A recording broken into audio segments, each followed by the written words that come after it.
costly mistakes at the end, and they were not able to walk away with that victory. They do have a shot at Washington later in the season, but now they've got to hope that someone's going to knock off the Giants later on. Part of the problem today for Tom Landry is swallowing last week's loss. He said yesterday, I'd trade 300 wins for the one last week that got away against the Giants. Landry and the Cowboys ready to meet Flores and the Raiders.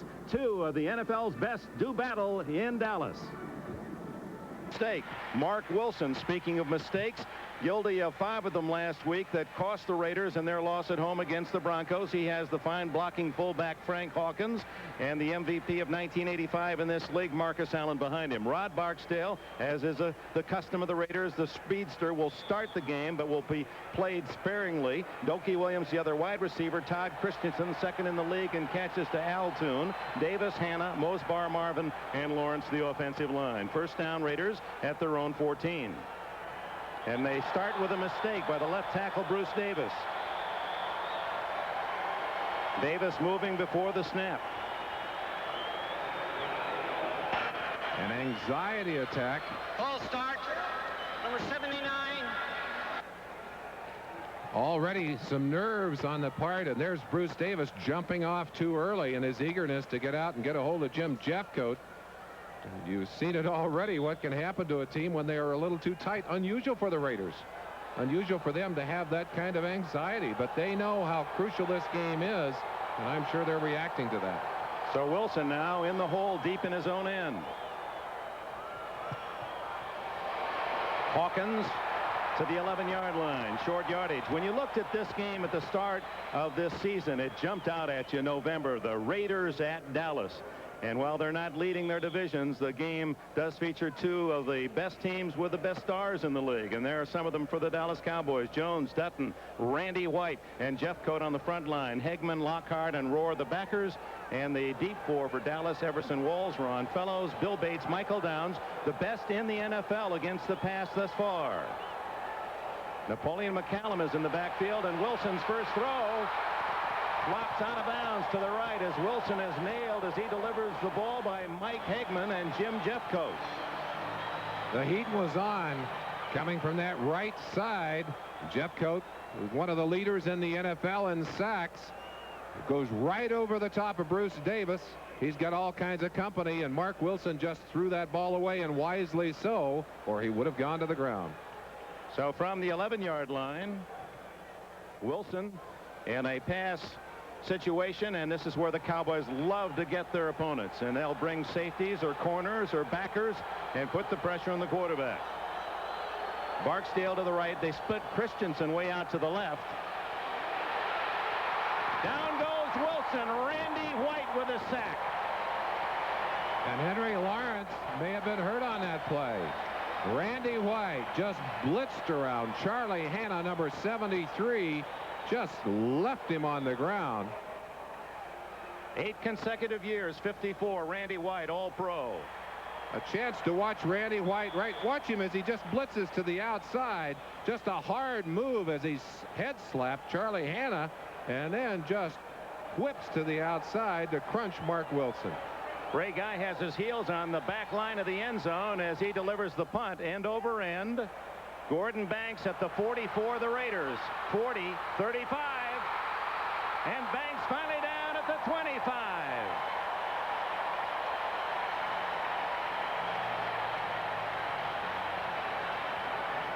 The Cowboys are writing the script so far. Steve Pallor for the injured Danny White at quarterback, and they think that this is the quarterback of the future. Pallor is 10 years younger than White. The ex-Washington star is 24. Dorsett will start with Timmy Newsome. Tony Hill moving into the #1 spot in almost all the Cowboy catching categories with Mel Renfro and Doug Cosby. Tunay, Titans are Rafferty, Kerr, and Cooper, the offensive line, and they begin at the Raider 25. Dorsett. Boy, Tony, had he used one of those outside moves, he had a crowd to the inside. He had open running to the left, but nevertheless picks up 7 on his first carry against this Raider defense. Greg Townsend, Bill Pickel, and Sean Jones. Howie Long not in the starting lineup, but they say he will play. Jerry Robinson with Millen, McKenzie, and Martin, the backers. And the talented secondary of the Raiders, Hayes and Haynes at the corners, Turan and McElroy at safety. 2nd and 3.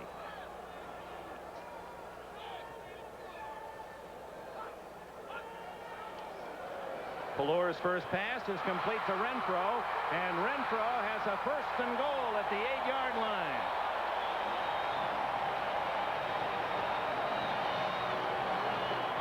Mike Renfro, after a prolonged absence early in the season, getting back into the swing of things. Caught 4 passes last week. Just a simple little stop pattern for him as he runs Lester Hayes off and then stops in front of him there. A missed tackle there. Van McElroy, 26, also misses. I believe that's Piquel coming from the inside from the nose tackle position to finally make the stop. Good hustle by Piquel, the 260-pound nose tackle, to possibly save a touchdown.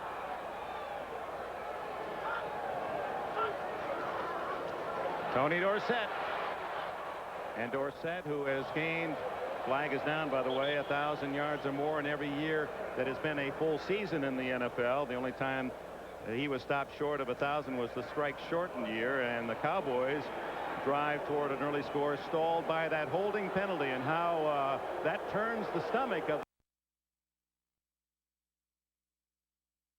They lost that game, at least in their own feeling, because of critical penalties in the last drive. Holding 71 offense. The call goes against Mark Tuane, who is playing left tackle. Phil Pozderac, the man who was guilty of several of those penalties last week, is out of the lineup. You see at the top of your picture, number 61, Jim Cooper, who came out of the lineup earlier in the season. Pozderac went in. Now they've switched roles again. Cooper getting a chance. Boy, I got to tell you, when you have a bad day, you want to get out there and play the next week and take a shot at it. Howie Long, 75, is in the middle of the defense now for the Raiders as Dorsett on the sweep is to the 9-yard line as he gets back most of the yardage and that 10-yard penalty. 9 or 10 yards on that carry by number 33, Tony Dorsett. Anticipating the pass, Raider defense set themselves for the pass rush. The Cowboys cross them up here as they toss it to Tony Dorsett. Always dangerous, so explosive. Look at the way he just picks his way up through that hole. Great vision. He said he reacts, Dick, to flashes of color, not to uniform numbers or anything else. Herschel Walker, number 34. He warmed up well, and the feeling is, despite that ankle that limited his practice time this week, we'll see him this afternoon. 2nd and goal, and time called by Pelur. He was about to run out of the 30 seconds.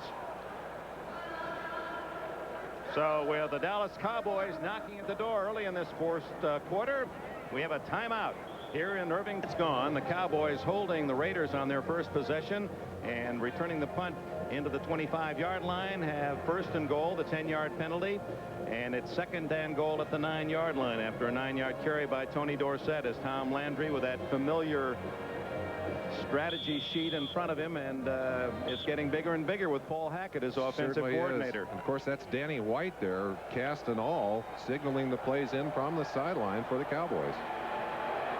Renfro right, Tony Hill split left.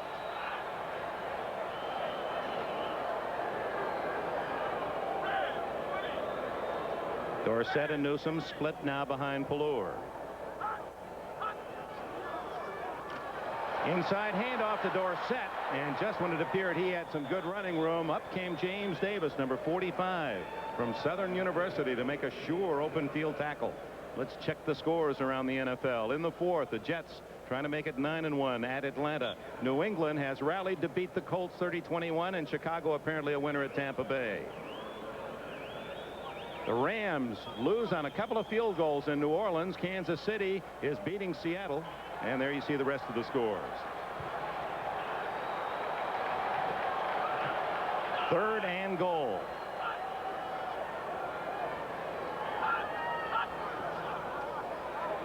Pelur to Renfro, but he's out of bounds at the 2-yard line. Short of the goal line as Mike Haynes saved a touchdown, and that apparently will force Tom Landry's hand. In comes the field goal unit and Raphael Septien. Septien, who was nearly perfect, 10 of 11 until last week when he missed all 3. Mike Renfro in motion here, fakes up into the line and then gets to the outside. That ball way out in front of him. He had to gather himself. I think if that ball had been thrown a little to his shoulder, he might have been able to turn upfield and get his momentum into the end zone. But just no way that he could catch that football and control it and turn upfield. You saw the kicking guru here in Dallas, Booten Ben Agajanian, with a watch in hand, a mentor of Septien, who tries this extra point field goal. And he's got it right down the middle, and the Cowboys are on the board. There's Boomen Ben. Septien calls him Uncle Ben, and Uncle Ben shook his head a little bit on that one. That ball was on the ground. Pallur did a great job of picking it up and holding it. 20 yards on the field goal. 3-0 Cowboys. Raiders think they're the toughest team in the NFL, but they're not. They do have the ugliest uniforms in the league. A little baiting going on, I think, from Jeff Rohr. Yeah, Jeff Rohr. I'll tell you, if you're a Raider fan, you love the color of that silver and black.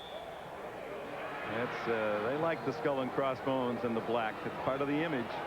Bolton Walker had trouble on the first one, handles this one cleanly. The former Dolphin is at the 20. And he skips out to the 29-yard line. A little better position for Mark Wilson than the last, a 26-yard return.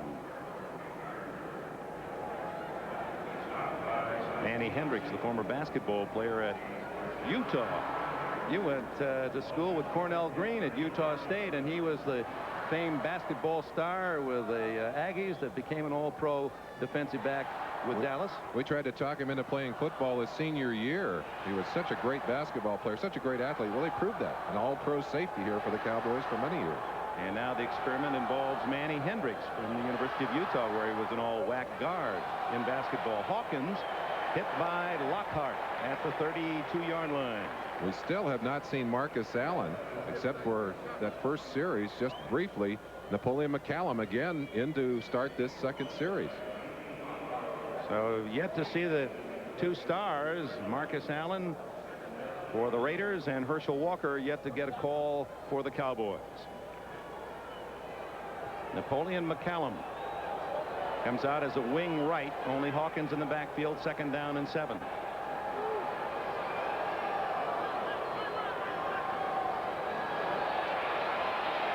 Wilson going long. Barksdale, and the pass not deep enough. Barksdale had to slow down as Wilson's arm didn't quite get it there. Ron Fellows on the coverage.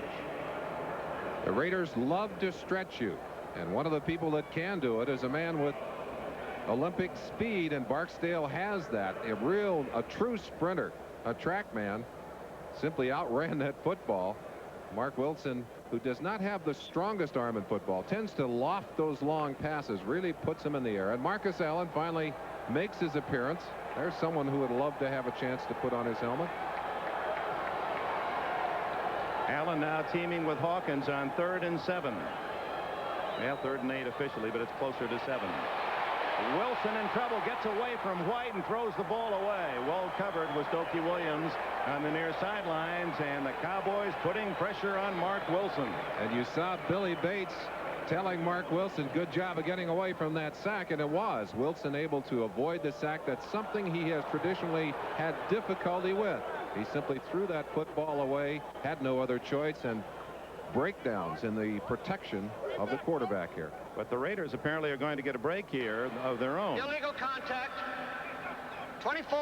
Defense. Everson Walls. So the 5-yard penalty, but more importantly, the automatic first down out at the 37-yard line. Well, the Raiders, after suffering through some bad breaks in that first series, now suddenly getting a break of their own to keep a drive alive. It's Dallas 3, the Raiders nothing. 9 minutes left, first quarter.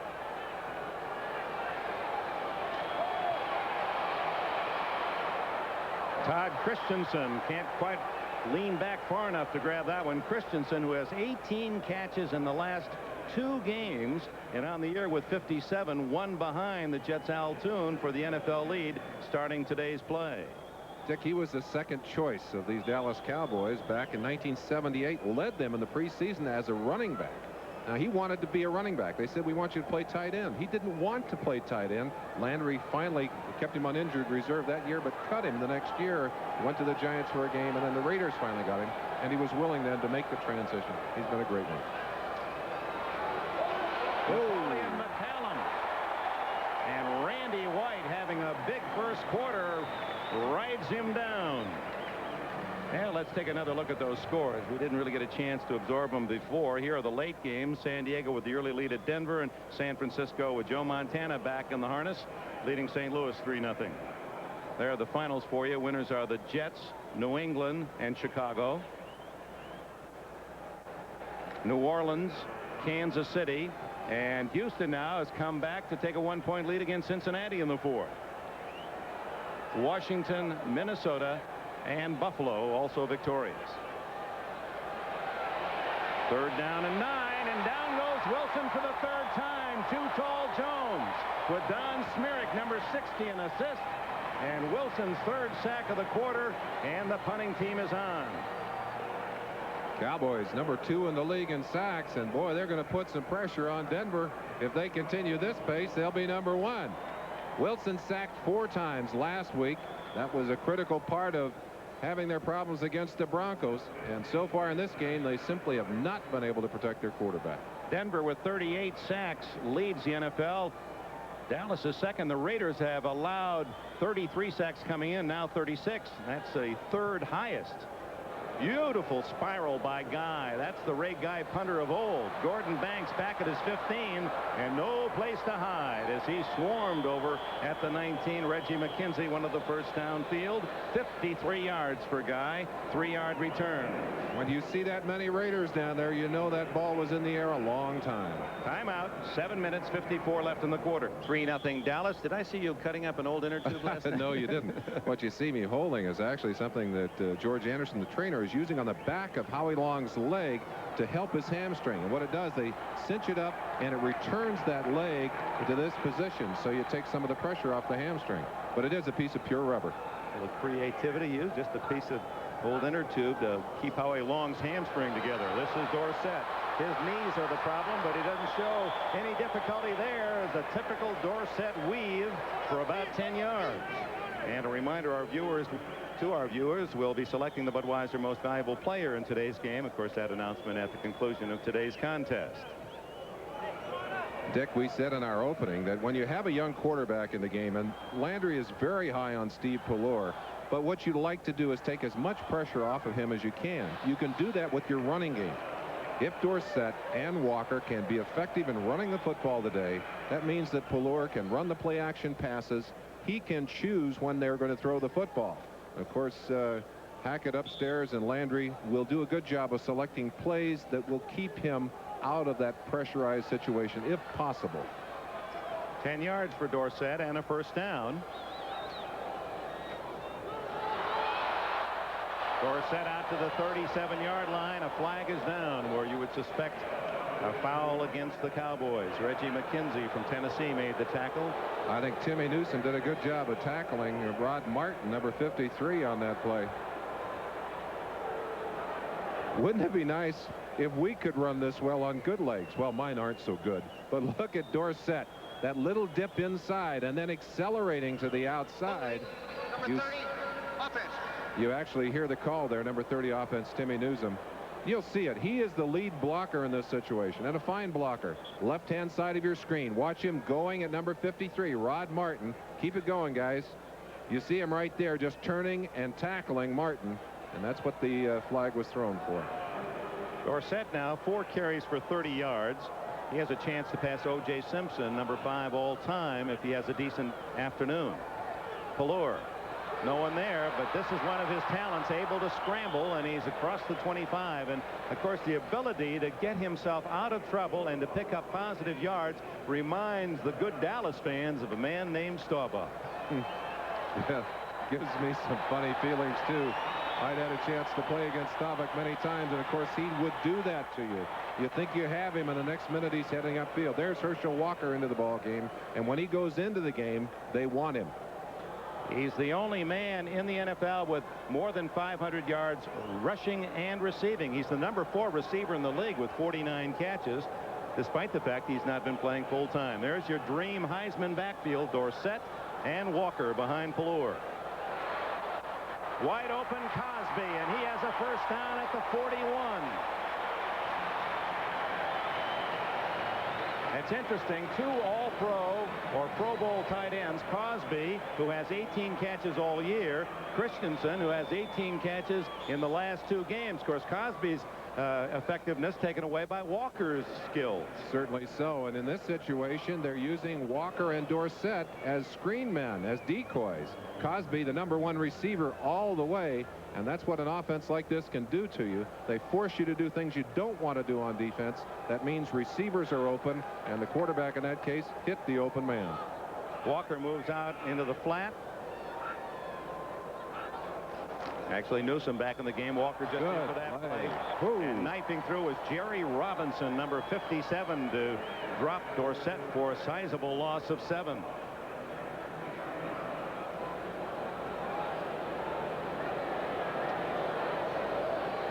Toss to the outside, but look at the penetration by number 57. Robinson goes right over Timmy Newsome, number 30. That is an excellent play. Robinson, a 3-time All-America at UCLA. He had a long face today, as Bruins will not go back to the Rose Bowl this year. Arizona State. Cosby over there saying, Tony, you're supposed to be on this side, directing traffic over there. 2nd and 17.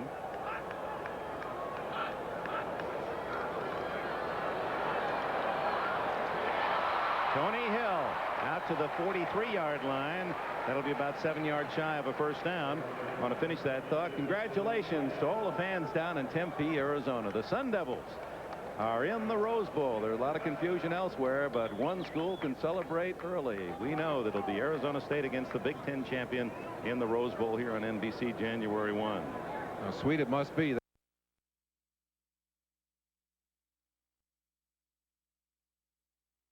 Takes his team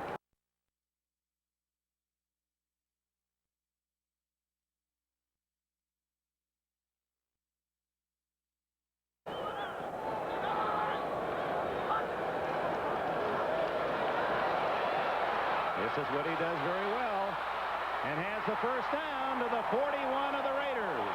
Oh, did he take a lick there, and a foul on Turan. Actually, Pelor was reaching back as if he thought he had fumbled, and Turan was not trying to hurt Pelor. He was going after the ball that he thought might be free, but the whistle had blown, and therefore Turan picks up an extra 15. Let's go back and take a look at the play. We can see the pressure. Here we go. Now this is Greg Townsend, a lineman in a linebacking position. He's coming. They're coming from the inside. Now watch Pelor as he drops back, sees the pressure, and just breaks out of there quickly on his own.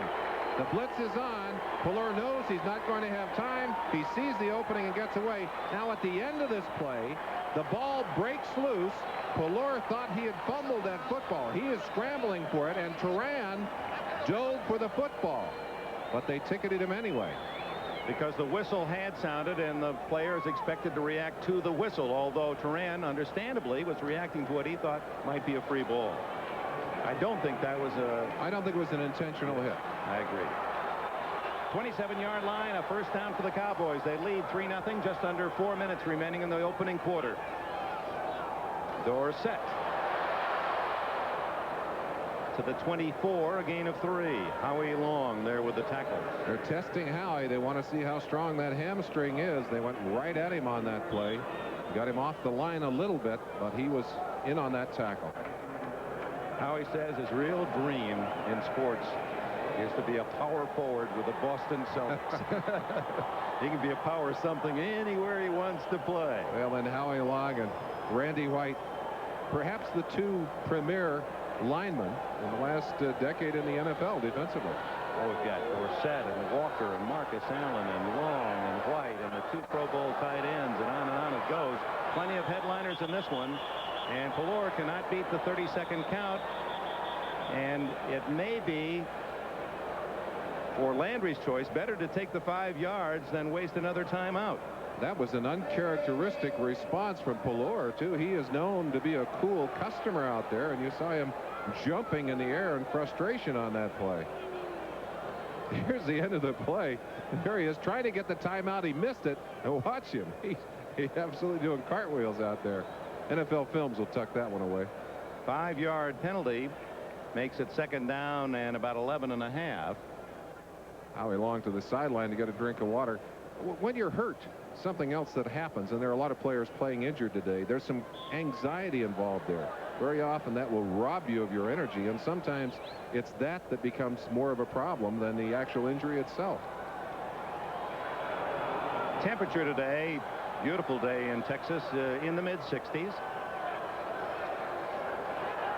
Walker. And Herschel is to the 26-yard line. We're talking with Tony Dorsett yesterday at practice for Dallas, and I asked him about Walker. I said, how are things going with you and Herschel? And he said, you know, when he first arrived at the ball club, I said, can this guy, Walker, really be for real? He said, he just seems to be the nicest guy, the most personable, all that talent and everything else. And he says, you know something, Dick? Herschel Walker is a genuine cat. Well, he is that. I have fond memories of a Waller Camp dinner where he just put his arm around my 10-year-old son at that time, and we gave him some thoughts and some memories that he still carries happily. Nice to know that great players can be great guys. On 3rd down and 9. Ooh, Dorsett, and no flag. Ball tipped away. I think Piquel got his hand on that football. Looked like it glanced a little bit. And Septien will come on to try the field goal. He made the little chip shot from 20 for the game's only score, and now with 1:58 left in the opening period, Dallas will try to extend it to 6-0. It'll be 43 or 44 yards depending on the spot. Used to be you could just take the 10 for the distance in the end zone and then add 7 to figure it out, but now almost every team uses an 8-yard distance behind the center. And this one will be 44 yards. A reaction to more height on that defensive line primarily. Pallor to hold.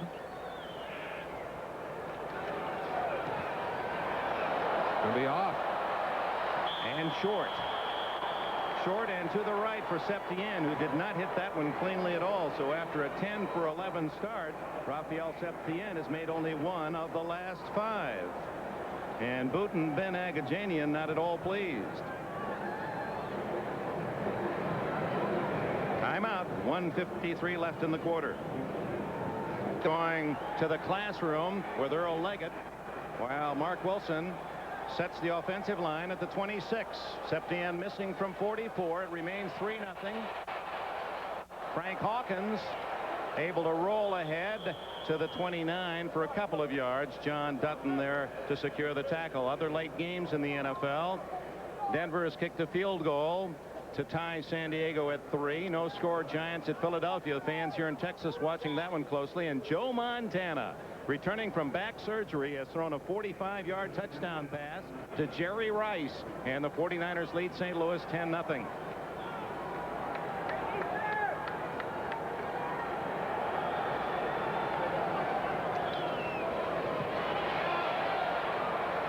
Frank Hawkins from Nevada, Reno, and his alma mater winning again yesterday at Boise State. They're unbeaten, 10-0 this year.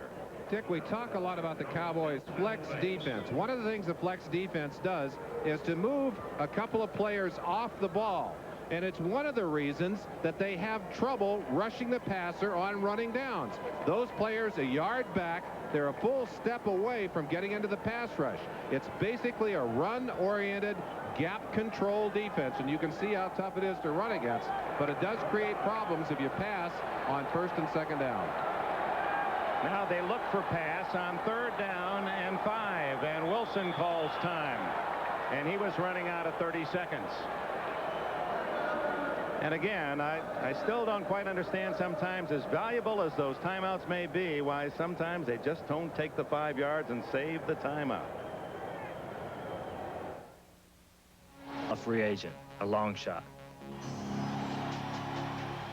Some thought I didn't have the talents, but in the NFL, I got my chance. There are a lot of people who want a chance in life and just need the opportunity to make it on their own. I'm Bill Bates of the Dallas Cowboys, and this is my wife, Denise. And here in Dallas, they're getting their chance through the agencies and the programs of the United Way. As United Way volunteers, we've seen how it works. Come on, we'll show you. One of the most critical needs for single parents is daycare services. Last year, United Way's contributed over $45 million to make daycare services available in communities all across the country. And this is the payoff. Happy children receiving professional quality care. helping parents to make a way for themselves. That's why we want to say thanks, because thanks to you it works. For all of us, the United Way. This message furnished by the National Football. You refer to it as a must-win or you can't lose game. So it is for these two teams fighting for a playoff spot. And Dallas Cowboys with the early edge 3-0 on a short field goal by Septien of 20. He missed from 44. And now a third down, about 4, as Lester Hayes, the rating cornerback of the Raiders. He's busy talking. What a character. Maybe the most quotable athlete in the NFL. Both wide receivers to the right. Dokie Williams in motion. Smirek was offside for Dallas. Wilson goes through with a pass, and Williams has a first down as he goes out of bounds at the 47-yard line. 15 yards on the pass, and they undoubtedly will decline the penalty. Anticipating the pass, you see all the linemen snugged up on the line in what the Cowboys call their 4-0 defense. Turn it loose. There you see them jumping off. Now Wilson wisely goes ahead with the play. It's a free play for him. So they have the choice of taking the penalty or whatever gain they get. In this case, they'll certainly take the gain. It's a big one. There's Ernie Stotner giving his signals from the sideline. He liked what he saw earlier in the game. Has to be a little frustrated at what's happening right now out there. That was the second completion for Wilson. Napoleon McCallum, and the ensign is hit by the hitting machine, Eugene Lockhart from the University of Houston. Lockhart, who played somewhat passively last week in that loss to the Giants, and they've been on him this week to be more aggressive. Certainly aggressive on that play. His business partner is Randy Love of the Cardinals. They have the Lockhart Love photo 1-hour service. So they gave the quick development on that play. There's the gun and the end of the walk normal again. With his knee in pieces and those frightening words ringing in his ears, Andrews began an agonizing 2-year odyssey to return to football. That part of the story later. It wasn't a piece of cake. It was a lot of hard work. The Raiders 3-0. No changes in the other 3 late games in the NFL today. As we open the second quarter, the Raiders have the ball 2nd down and 8 at the 49-yard line, and Napoleon McCallum, Merlin Olsen, playing more than Marcus Allen, although McCallum last week hardly saw duty against the Broncos. Well, I think Tom Flores may have questioned his decision. Even though Marcus wanted to play last week, he was not totally effective, and they had won consistently with McCallum in that lineup. Marcus is in the lineup right now, but I think their decision is to try and use Allen a little more sparingly, let him rest that ankle a little bit, hoping that he won't injure it again today. They need a healthy Marcus Allen. They have been able to use McCallum to kind of protect him, and I think that's what they're trying to do today.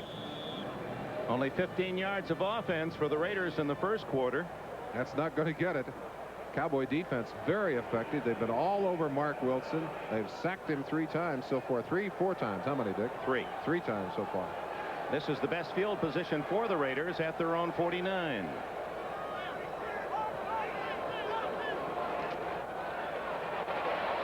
Wilson, good protection, and it's going to be intercepted by Everson Walls at the 38, the 40. And Walls goes out of bounds with his first interception of the season. 3 out of 5 years he's led the NFL, and finally, in the 10th game of the year, he's able to pick off his first. You don't blame a quarterback for being upset when a ball skips off the hands of a receiver and hangs up there all day for the defensive backs. That's exactly what happened. Wilson fired that ball high, went right off Todd Christensen's hands, hanging up all the time in the world for those defensive backs together. Wilson with time to throw in this situation. The Cowboys read blitz. They actually read screen. Excuse me. But there was I think that ball was touched by a Cowboy before it got to Christensen. So let's not put the onus on him. One of the Cowboys tapped that ball before it was Mike kicked into the air. Hagman, I think, Merlin, number 58, got a piece of it. So Dallas on the first turnover of the game starts at the Cowboy 44. Fuller play action. Down the middle and intercepted by McElroy. Van McElroy at midfield for the Raiders. And he's all the way to the 40 of the Cowboys. For the first time, the Raiders have the ball on the Dallas half of the field. One of the problems that you have as a young quarterback is that sometimes you don't make good decisions. Pelor throw that football into traffic. And Van McElroy at the bottom of your screen, number 26. He's the center fielder. He reads the quarterback's eyes. Pelor with his man all the way. McElroy got the good jump and was waiting for that football. Makes a good return on it as well. So the 4th of the year for McElroy, who's a consistent Pro Bowler out of Baylor. Well, McElroy, I'm sure, rejoicing. Pelor a little sad on his sideline. And Landry said the thing we'll miss most with Danny White out of the lineup is his experience. Wilson complete to Dokie Williams inside the Dallas 30. For Pelor, that ends a string of passes without being intercepted. He had gone 76 in a row before getting picked off by McElroy. Back-to-back turnovers. How many times do you see that? A big break for one team, and then it goes right back in the other direction. First down, Raiders trailing 3-0 early in the second quarter, and McCallum into a sea of Cowboy tacklers. Too tall, one of the early men there. I talked to McCallum, and I asked him how his career was going in the Navy, and he said, you know, the guys on the ship crew giving me quite a time. He said they want to see me score. He said they really feel they have a stake in my career, giving him some heat about getting some points on the board for the Raiders. He has just one rushing touchdown this year. Comes in with 359 yards rushing. Marcus with 424. Changing the play is Wilson. Jeffcoat makes the tackle as Wilson could not pull away from the big defensive end from Arizona State, Jim Jeffcoat. Cowboys suckered Mark Wilson on that play. They came up. Michael Downs coming all the way to the line. Now watch number 26 coming to, well, he's backed out of there now, but he came right to the line like he was going to blitz. He forced Mark Wilson to call the audible. As soon as Mark called the audible, then they backed out of there to another defense, and they were able then to get a good sack on Mark Wilson. But credit Jeffcoat with a sack, credit Michael Downs with a great acting job on that play. Wilson gained a yard, so no sack on the play, and here's another timeout as Mark Wilson, and this is a scene that has really frustrated Raider fans, the use of those precious timeouts, and another has been spent by Wilson. In the first half. Going to his left, he's in charge of allowing Landry enough cords so they can move up and down the sidelines with that microphone on his face. Walking in the shadow of greatness. Indeed, that young man. Darryl Clack loses it out of bounds. Whoa! It was out of bounds, came back inbounds. The play was dead at the 11-yard line. Dallas will take over there as Darryl Clack, the number 2 draft choice of the Cowboys from Arizona State, unable to field it cleanly. A mistake by an inexperienced player, a rookie, lets that ball go. They got a 5-yard penalty. Got to re-kick it now. He drops the football. It's a live ball. At that point, I think it should have been a dead ball. His feet were out of bounds. Ball finally swept out of bounds by Levette. But that came very close to being a turnover deep in Dallas territory. Dick, I'm sure they miss Alan Lowry, their special teams coach, who's in the hospital with phlebitis right now. There may be a little disorientation from the special teams for Dallas. Yeah, that play won't make him feel any better. Pelor to Renfro. Lester Hayes fell down, and Renfro has a first down at the 22. 14 yards for the veteran from TCU. San Diego, in a battle of field goals at Mile High Stadium, takes the lead in the second quarter over the first-place Broncos. The Giants have scored at Philadelphia, and San Francisco leading St. Louis 10-3. A final, Houston, once leading 26-0 and then gave up the lead, finally manages a 32-28 victory over Cincinnati. And that's good news for Cleveland. The Browns play Miami tomorrow night at home. They have a chance to take over sole possession of first in the Central Division. Dorsett showing good patience, and now ad-libbing about a 10-yard gain out of bounds at the 36 or 7-yard line. Van McElroy ran him out of bounds. Great players, quality players, have the ability to take a broken play, to take a nothing play, and turn it into something special. Dorsett, throughout his career, has been able to take that kind of play and make something happen. He cuts back against the grain. He's going to his right.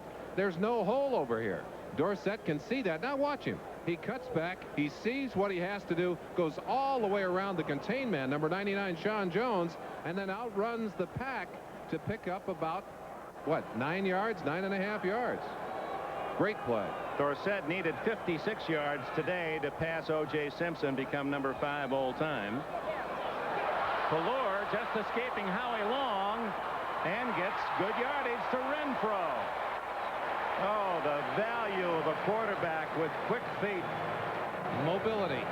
It changes the way you play defense. When you know the quarterback is nailed down back there, you know you don't have to wait as long.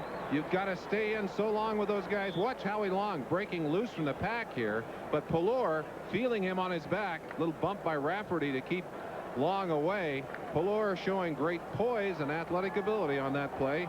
Gets the completion and the first down. And a busy day for Mike Renfro. He had 5 catches all year, of course, injured in the preseason game in London. He has 4 already in this half. Ooh. Nothing there for Herschel Walker except Bill Packel and Rod Martin.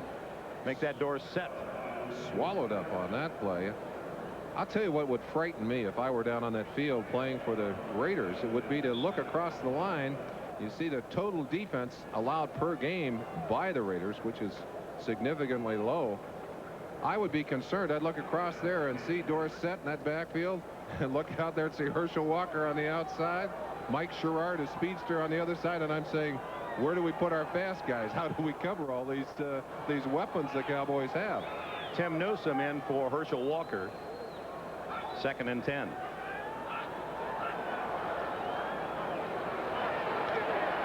Wide open is Dorsett. 40, 30. McElroy gets him out of bounds at the 26-yard line. Dorsett running over.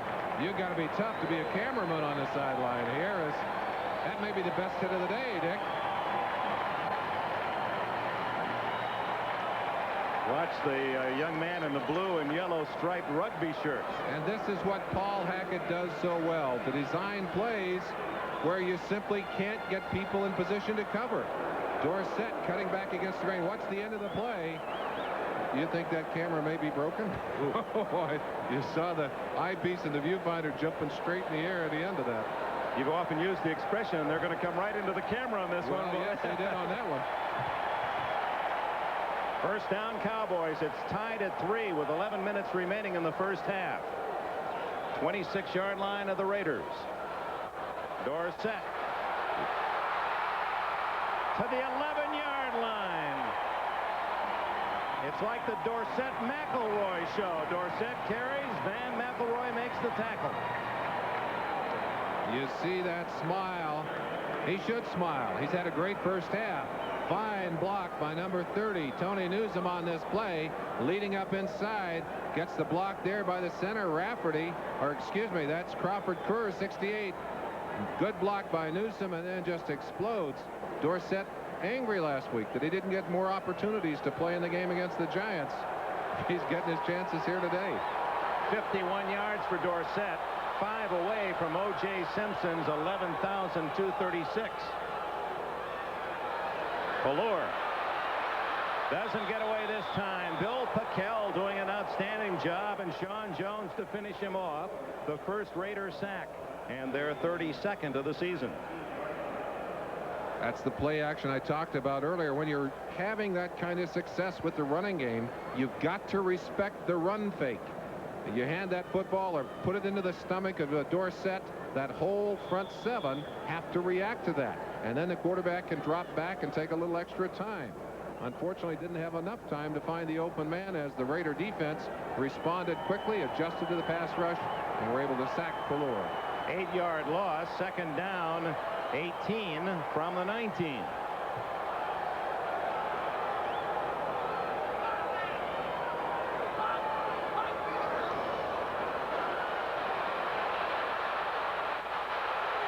Howie Long can't get Pelor. Pelor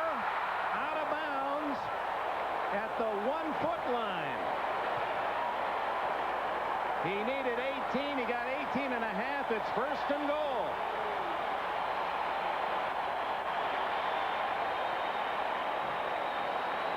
Jerry Robinson saved the touchdown, but what a play by Pelor. This is the Raiders did show their own version of the 46 defense, but watch how he long. He'll come from the inside here and chase Pelor as he's going to go all the way to the outside as we turn him loose here. How he gets outside. They get good pressure here, but Pelor just breaks it away and takes himself down that sideline. Came within a fraction of getting into the end zone. Look at him stretch with that ball. Boy, I tell you, for a young man, he knows where that goal line is. KCRA-TV, Sacramento. Against the Raiders, declined, of course, by Dallas. 1st and goal from a foot away.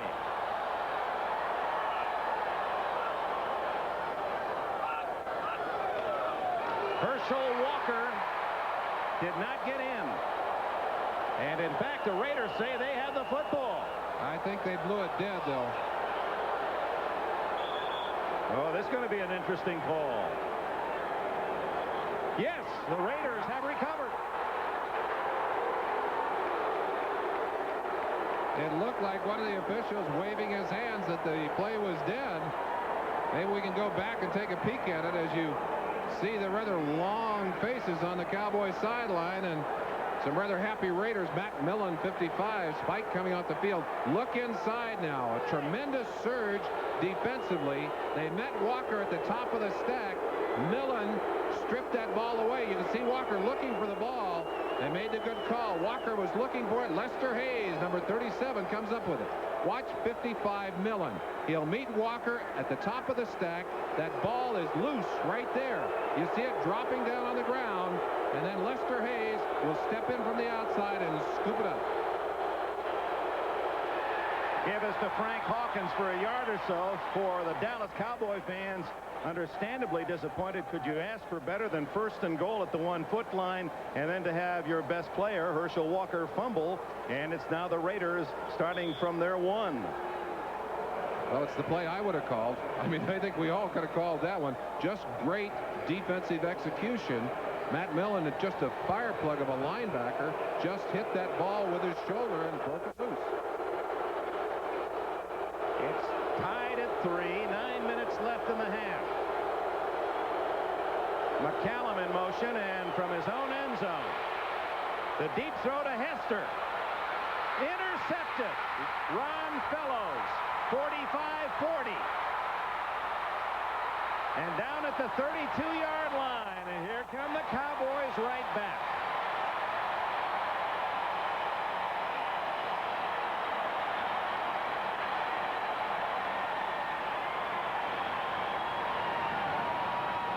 The Cowboys far behind their interception totals of last year.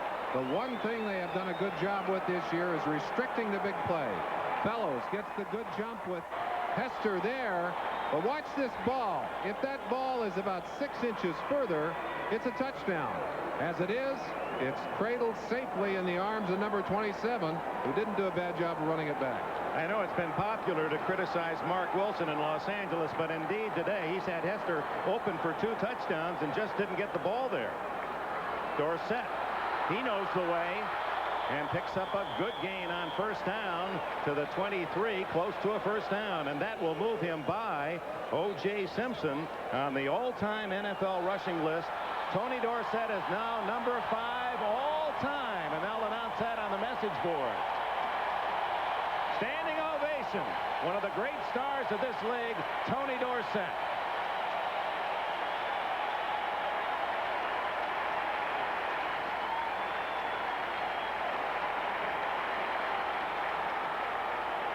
You consider that he is a small man. He's a 180-pounder, playing all through high school, 4 years at Pitt, and now 10 years in this league, and almost indestructible. Doug Cosby at the 14-yard line. Jerry Robinson for the Raiders. It's another 1st down, Dallas.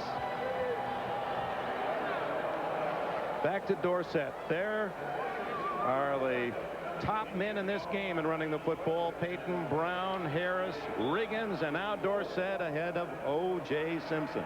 Just to have your name on that panel is something to make you want to walk tall. Can't buy that. You earn it, and you earn it the hard way. First down Dallas after they fumbled at the 1-foot line. It's tied at 3. 7-minute mark, second quarter. Dorsett. Touchdown Dallas.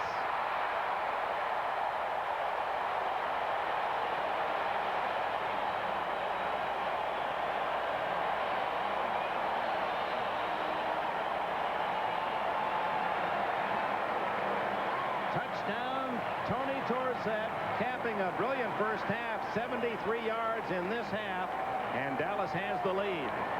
Well, the Cowboys got to the 1, turned it over. They took the football right back, and this time they get the TD. The Raiders, 4th best team in the league against the run, but Dorsett didn't worry about the stats. He just stuck it in the end zone.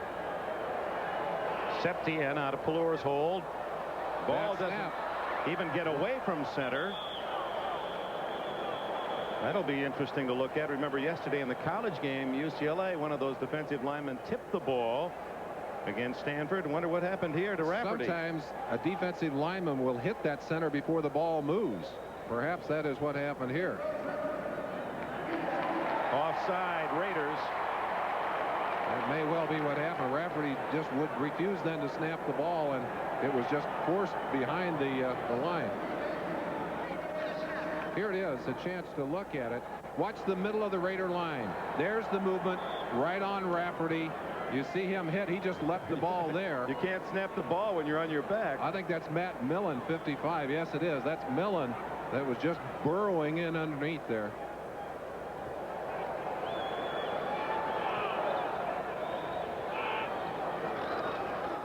The encore is good. And with 7 minutes and 5 seconds remaining in the first half, on his way to the Hall of Fame, Tony Dorsett's 13-yard run has given the Cowboys a 10-3 lead. Tony Dorsett out rushing the Raiders by 59 yards. It's 10-3 Dallas. 32 yards and 3 plays for the Cowboys after the interception of Ron Fellows, and there again a matter of perhaps just a foot between a Dallas interception that led to a touchdown and a long 90-yard plus touchdown pass from Wilson to Hester. The ball just not thrown long enough. Septien to kick it off. Stephon Adams 44, Fulton Walker 41 at the other end. Adams driven into the end zone, and they'll take the 20. Let's go back to the touchdown by Tony Dorsett. We mentioned injured players. We'll be looking at Howie Long. Now watch Howie. His job on this, himself in position to make the play, and Dorsett breaks into the end zone. You're talking about Dorsett and how he runs in the open field. He says, I look at films and I surprise myself. I don't know how I do it. Napoleon McCallum for 5 to the 25 as we look ahead to next week. It's our doubleheader week here on NBC, beginning with NFL 86 at 12:30 Eastern Time, 9:30 in the West. And our early games read like this. Seattle at Cincinnati for that one. Raiders are home against the Browns. Wilson reluctantly kept the ball and happily picks up about 12-13 yards. Make it 14. Late game, San Diego and a couple of Rolf Benirschke field goals leading at Denver. The Giants have scored at Philadelphia 7-0. And Joe Montana has hit Jerry Rice again with a 41-yard pass, and it's the 49ers leading 20-3. San Francisco, with the Rams losing, could move within a half game of the lead in the West. Well, and the doubters who wondered about Montana's recovery have got to be shaking their heads right now.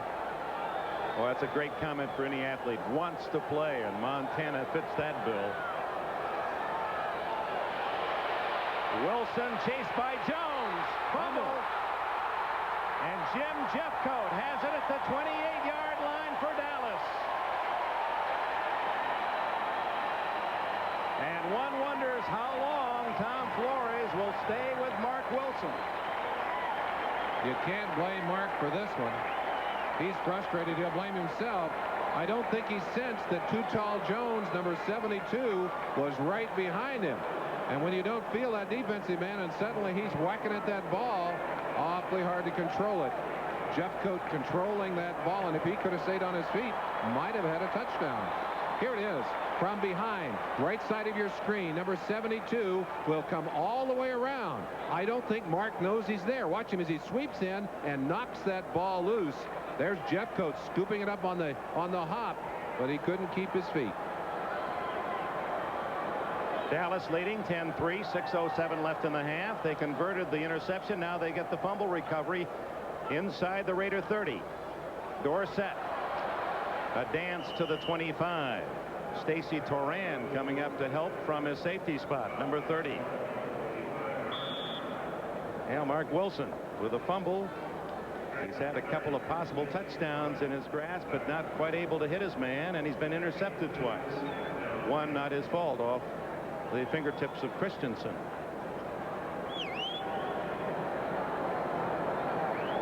You just wonder how long he will have the confidence of his teammates. He has lost that with the fans in Los Angeles. Well, he had to be happy to be out of town. He's booed less here in Dallas by far than he is in L.A. 2nd and 8 for Pallor. Oh, he is fast. He outruns everyone. Touchdown. Flag is down. Back at the 31, we may have a hold against Dallas. And they'll call back Pallor. He's like a great racehorse, just eating up the ground with all an effortless stride, just running away from everyone. Holding number 63, offense. Glenn Titan, sir, the man who will be called for the penalty. But I think with Pallor at quarterback, with Dorsett in there, and with Walker in there, you may have the fastest NFL backfield of all time. That's right. We got two Heismans, plus Pallor, who said he was a running back in high school, but too slow. Became a quarterback, started at the University of Washington, and well, there's nothing like young, healthy legs. But he was running away from some pretty good linebackers. Rod Martin, one of them. That would have been a 25-yard run. Howie Long can't get Pallor. A screen to Dorsett. Flags down again as Dorsett goes out of bounds back at the 24-yard line. Little screenplay. Apparently one of the guards downfield a little early. The two guards, Titan, sir, and Crawford, were both out there, and apparently one of them beyond the line of scrimmage before the ball was thrown. Pat Haggerty.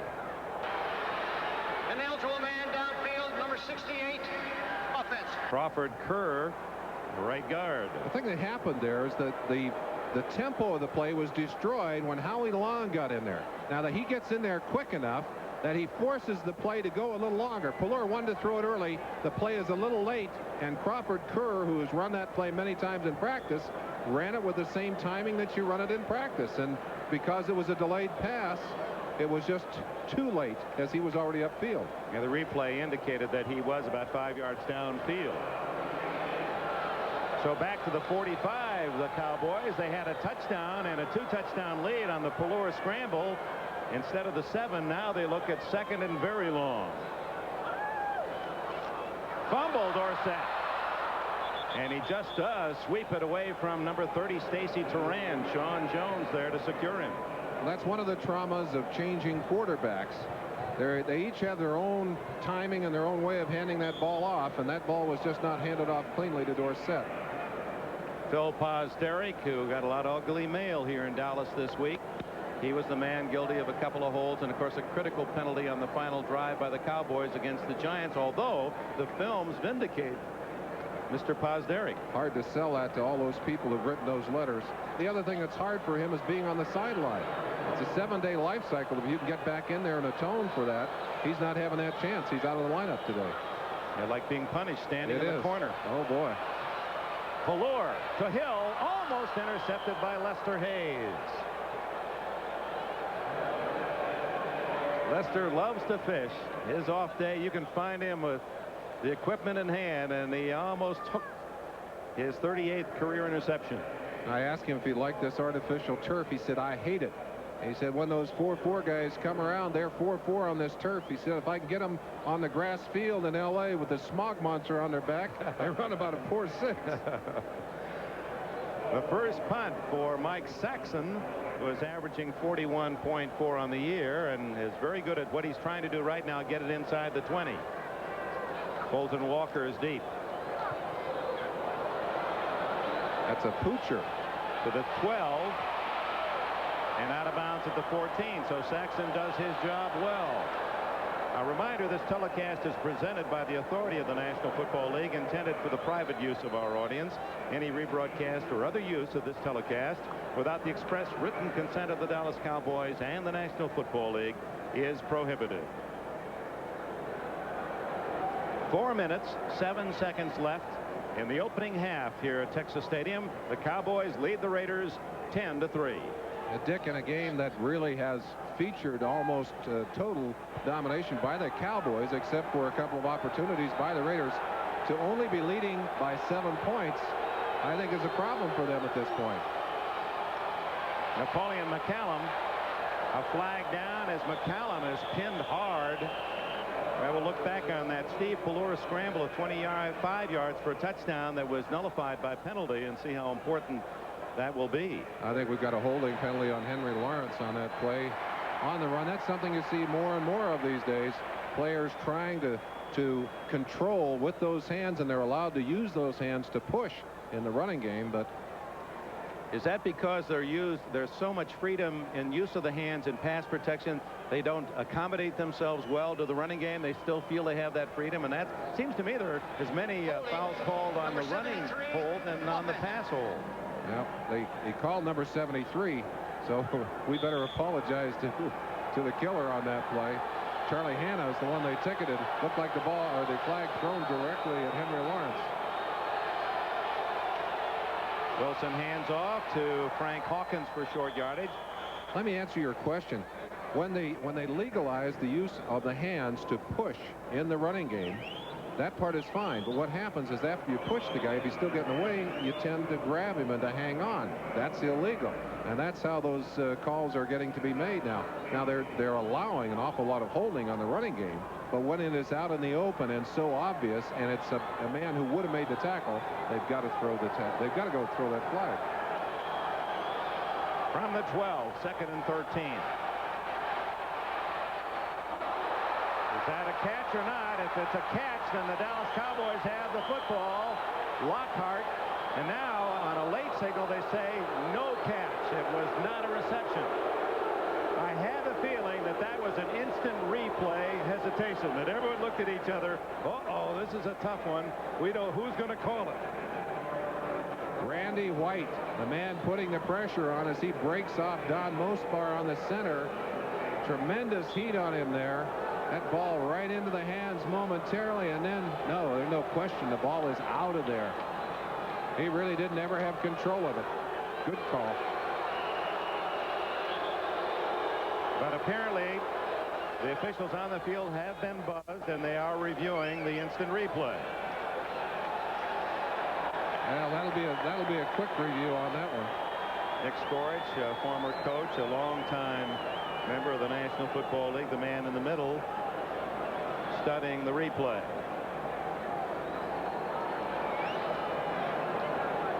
This is the part of the instant replay that no one likes, even those that are in favor of the system. Well, that's a relatively quick response, however. After further review, the play stands as ruled.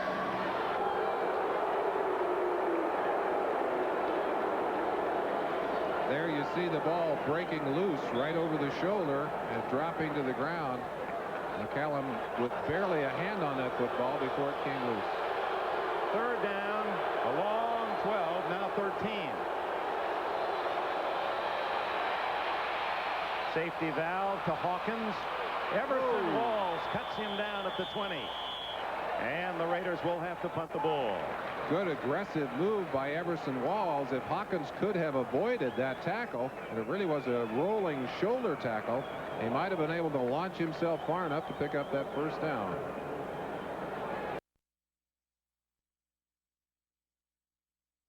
6-3. Giants still in front by a touchdown at Veterans Stadium, and San Francisco outscoring St. Louis 20-10. Here it's 10-3 Dallas. Ray Guy with a beautiful kick his last time. Gordon Banks at the other end. At the Dallas 37. And the former Stanford star gets nowhere. Jamie Kimmel, number 59, backup linebacker. Excellent special teams play as Kimmel's got a hold of Jesse Penn. 23, Johnny Holloway. 52, Lyndon King. He got a right hand. Lyndon King fired a good right hand. And we got a flag on the ground there. 52. Oh. They saw it.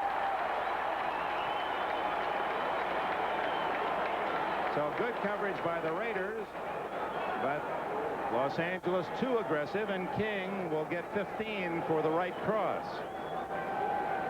He's a former cow chip champion, Meadow Muffin.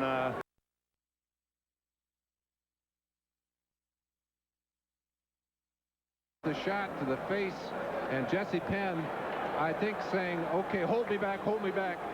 And there came another shot. There might have been a second penalty on that from Holloway, Johnny Holloway, number 23, but King apparently retaliating for something that Jesse Penn had done, and the second guy usually gets that yellow flag. It's no different in any other sport. Certainly hockey the same. Well, the King, no question, deserved the penalty. We don't know what someone did to King to provoke that. Ball at the 47. Dallas leading 10-3. 2 minutes and 15 seconds left in the half.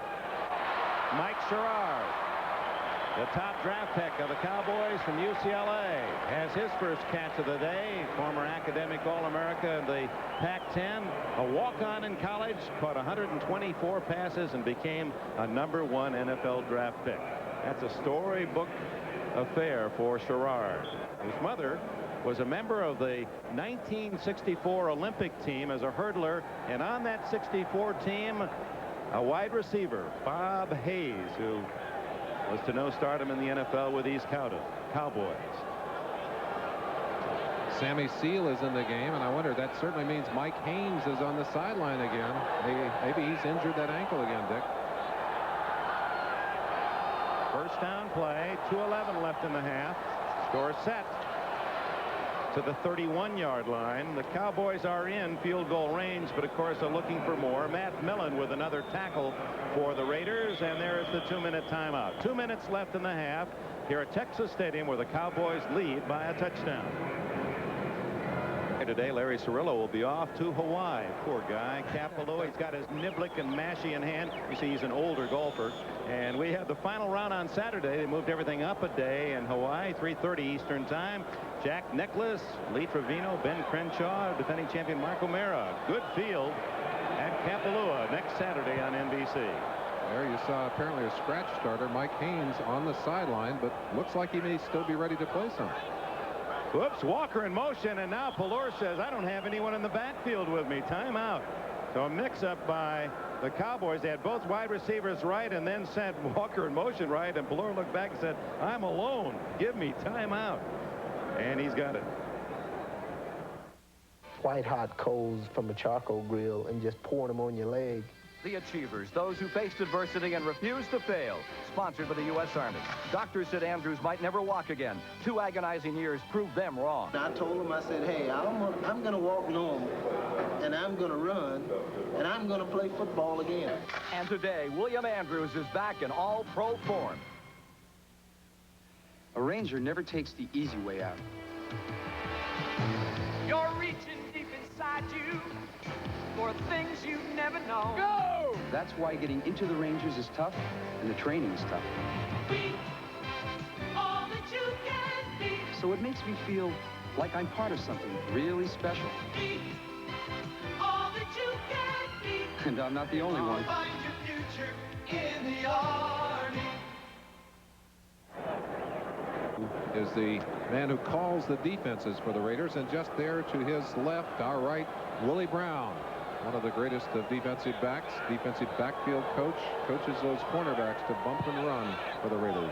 The technique that he used so effectively as a Hall of Famer. Pelor going for 6 to Sherrard. Out of the field of play. Lester Hayes on the coverage, but Gerard clearly out of bounds. Good job of adjusting to that football, but that ball thrown where it couldn't be caught for a touchdown. And a good job of coverage by number 37, Lester Hayes, who sensed the deep pass and really put on his sprinting shoes to get down the sideline. Yeah, with or without the extra help, he'll still stick to you. Lester Hayes. Not many have had rules created by their own play or actions, but Hayes the stick-em rule. There, the comparison of the quarterbacks, and obviously Pelluer, the better first half. Well, the Raiders suffer in all of those comparisons of both run and pass in this first half. 2 costly interceptions for Mark Wilson, and of course 1 for Pelluer. Big play, 3rd down and 6. Look out. Pelluer chased by Long, intercepted by Sammy Seal. Seal, using the official as a screen, is down at the 26-yard line. So the Cowboys, despite the fact they've dominated this first half, have just a 10-3 lead. They've had a touchdown called back. They've been deep in Raider territory, fumbled at the 1-foot line, and now they're intercepted in Raider territory. Almost an exact reversal of what the Raiders did last week. In that game, they were able to shut out the Denver Broncos so thoroughly in the first half, and then came back to play relatively well the second half. Pass to Cosby here. The problem is that ball thrown on the run and throwing to the left, which is very difficult to do. Pelluer, I'm sure, will look at that film and record in his own memory, do not throw that pass. Take the sack if you must, but do not throw that pass. Well, Seal has his 4th interception, but it was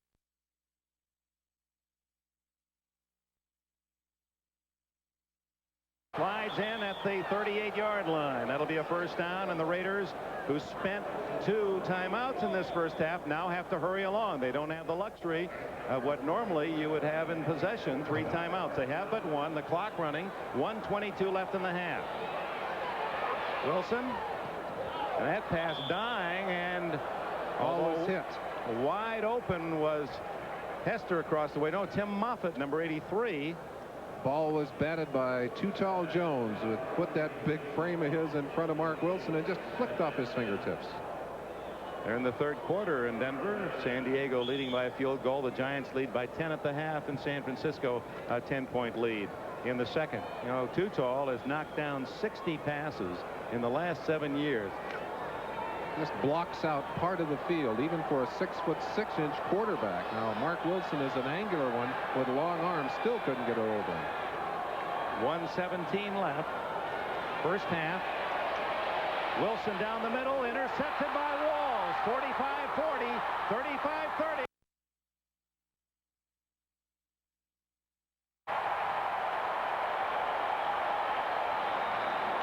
A flag is down at the 34-yard line, and they're going to call it back. So that's the 2nd touchdown that the Cowboys have seen washed away by a penalty. It looks like it may have been a clip on Henry Lawrence. There was a stack there. Lawrence very slow getting off the ground. There it is. One of the Cowboys in trying to help make room for that receiver, but you mark that big one off, a 15-yard call. A little relief on the face of Mark Wilson. And there's Henry Lawrence. Well, I guess he'll sacrifice a shot to the back of the legs to save the 7 points. Number 72 on the return. Too Tall Jones. And those two, of course, have been at it all day long over there. And he was the man trying to keep Henry away from Everson Walls. It would have been a 53-yard touchdown by Everson Walls. And that's 2 called back. And Too Tall explaining how it all happened. A man turned on me at the last minute. Isn't that the usual excuse? And sometimes it's true. Mark Wilson intercepted again. That's 3 in this first half. He had 4 last week against Denver. 3 on the day. We might see Jim Plunkett before the day's out, Dick. 10-3, and Dallas gets another chance at the end of this first half. Screen. Dorsett. 40. 35. 20. Out of bounds at the 18. Lester Hayes finally got him out of bounds. I believe Van McElroy and James Davis unable to corral him. 31 more yards for Dorsett. Just very smart play calling here. Landry knows that the Raiders are coming hard. He lets them come, drops the ball in the little middle screen. Jeff Barnes, 56, missed the chance there. A miss downfield by McElroy. Lester Hayes, the last line of defense, finally got him out of bounds. Tony Dorsett, what a big first half here so far. 139 yards total. It was James Davis, 45, who had the best shot at stopping Dorsett. 54 seconds left in the half. Pallor to Dorsett, down at the 15, but the clock continues to run, and don't forget that Dallas too spent a couple of timeouts earlier in this half and have one left, and they're going to spend it right now. There's Danny White with the wrist. We mentioned that he's doing a lot of the signaling along with Al Levan. You see Landry wearing the headset. This is the first year for that as he's listening to Paul Hackett from upstairs, and you see in his hand the list. Landry, in some of the earlier games this year, had been wearing glasses. He said, my eyes aren't going bad, but he said, we're putting so much on that list now that we have to write small. The old telephone book trick. Huh? Boy, you can't they're read. putting a lot there. Paul Hackett was brought to Dallas by Landry and Tex Schramm to help to update their passing offense in particular. And you've seen so many times today open receivers as a result of the maneuvering, the motion, the formations. Hackett just very, very bright and creative in the way he puts people into a good position, and it gives the defense fits. Hackett, of course, learning so much in the passing game under Bill Walsh. He was also an assistant at USC under John Robinson, now getting the defensive looks of Tom Landry. He said it gives him a chance to get well-rounded. Now, of course, Paul Hackett is upstairs, but he said in talking to Landry, he said, when I worked for Bill Walsh, he started everything from the offensive side. He said, Landry turns it around and has forced me to think with the defense. He said, I think it's really been a great growth experience for me. And, of course, Tex Schramm is concerned that Hackett won't be here next year, that he'll be a head coach with another NFL team. A quickie, and it's deflected and intercepted. And then fumbled. And recovered by the Raiders. I believe Howie Long finally fell on the ball for Los Angeles. Looks like a rugby game out there. Jeff Barnes intercepted the deflected pass, fumbled, and it was recovered by Long. And it looked like Randy White may still be, not Randy White, but one of the linemen still on the ground out there. Crawford Kerr, I think, Merlin. No, I think it's Tom Rafferty, 64. Ooh, and he's holding a knee. Well, the Cowboys lead 10-3, but now Pallor's 25-yard touchdown run called back. They didn't score, and now Wall's last to that play. And it is Bill Pickel who will recover the fumble. Boy, bodies flying, and those are big human missiles. Pickel recovering. Rafferty, you can see him. Rafferty right at the back side of your picture, and you saw that he was just spinning around like a circle.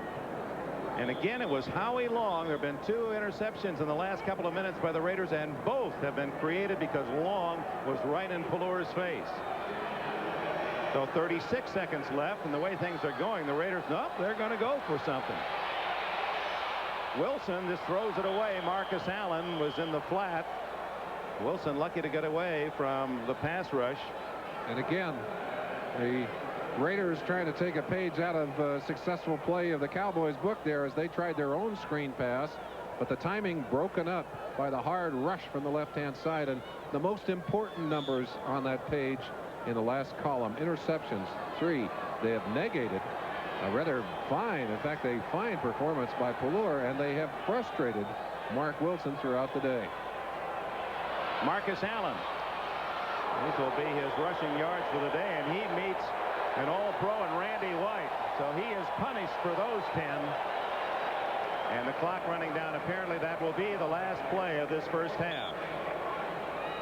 And Randy White, along with Tony Dorsett, 2 men who had outstanding 30 minutes of play. And I'll say it again, Dick, when you have had as many things go your way as the Cowboys have in the first half of it, they could have had a couple of touchdowns too. Dick, it's one of those what-if games. What if this and what if that? The one thing we can be sure of is that Tony Dorsett had a great first half. Tony Dorsett had 78 yards rushing, and a look at the official statistics in the first half. You don't even have to look far to see that it was totally dominated by the numbers, except in the turnover area, where Steve Pallor made enough mistakes to negate some of that big yardage racked up by Tony Dorsett. Time of possession again dominant by the Cowboys, but on the scoreboard they did not get to take advantage of all of those opportunities. Tom Landry opens with Tim Newsom and Tony Dorsett behind Pallor, and it's Dorsett. Nothing there. Rod Martin, 53, shut the door, and Dorsett has to swallow a loss of a couple. I think Dorsett felt that Martin was going to be knocked down by Timmy Newsom, and Martin just kind of bounced to the outside and waited for Tony out there and did a good job of driving him to the ground. Defensively, the Raiders using Howie Long, although he didn't start, and offensively, we'll see whether that Heisman winner back in 1970-71, Jim Plunkett out of Stanford, will be the quarterback in the second half. Wilson has not thrown a warm-up pass. That does not mean he will not be back. He may feel he's warm, but we'll have to keep an eye on it. Mike Haynes is in the game. Apparently he was just tired earlier, been out of the lineup for about 3 weeks, and that hurts your conditioning, but he is back in there. Well, Steve Pallor, only 53 seconds into the second half, has to call a timeout. Glenn Titensor from BYU jammed a knee, and so he has not started the second half. Nate the Kitchen Newton, number 67, 6'3", and the Kitchen comes from the weight. He was at 330, now down to 317 from Florida A&M. They say amazing the quickness and the agility of a man his size. So he's the answer to the refrigerator. We've got everything but the garbage disposal in the NFL this year.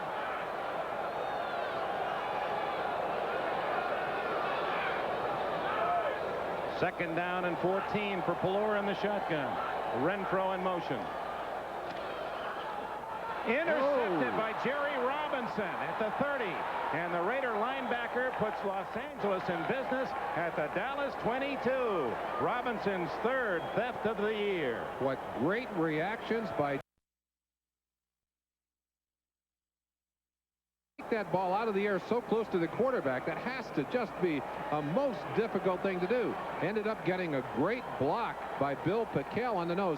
Watch it now. Robinson, right hand side of your screen, 57, eyeing the quarterback up quickly. Perfect timing. Now watch 71, Pickell. Keep it going, guys. Right there. Nice little block back on Herschel Walker to give Robinson a few extra yards. And Steve Pallor was in on the tackle. I believe Walker was the intended receiver and fell down in front of Robinson. What's that? Five interceptions on the day. 5 turnovers. 4 interceptions. Yeah, 4 interceptions. The Raiders with a chance to tie it up, and it's Marcus Allen driving to the 20-yard line, a gain of 3. And Jimmy Plunkett, the quarterback, as we thought it might be going into this second half. So Tom Flores has made that decision. The oldest quarterback in the NFL at 38 is Plunkett, who came out as the first player picked in 1971. He's really at a disadvantage in this situation because the #1 quarterback takes most of the work in the Raiders sequence during practice. So Plunkett is going to be a little bit rusty in there. 10-3, Dallas leads, but the Raiders trying to get even. It's to Hester, incomplete, and a beautiful defensive play by Mike Downs as he came over to help out Ron Fellows. KCRA TV, Sacramento. To cover when you make a mistake. If he hadn't been there, I believe Hester would have had the touchdown. Plunkett looking to his right. Downs didn't buy that. Stayed in position. I don't think he even got a hand on it. I think it was Ron Fellows all the way. He was in position, but it was Fellows who got the hand on the football. We'll give it to the right man here. On second down, as you check the other finals this afternoon. Make it 3rd down and 7. Plunkett. Touchdown, Doki Williams. That's just that no-look time pass. Plunkett laying it up there, man for man. Wilson will come in to hold for the extra point, and Plunkett's presence is felt immediately. Sometimes a change really gives a team a lift. And there's a strange thing that always happens to a defense, and I don't care where it happens. You put a second quarterback in there, and the second quarterback, somehow the defense lets down a little bit. You see Pelur on the sideline, I'm sure, agonizing. The one thing he told me before the game, I said, what are you worried about? He said, I don't want to make the big mistakes. Well, unfortunately, he's made a number of them. Chris Barr hits the extra point, and we have a tie game in Irving, Texas, with 13 minutes left in the third quarter.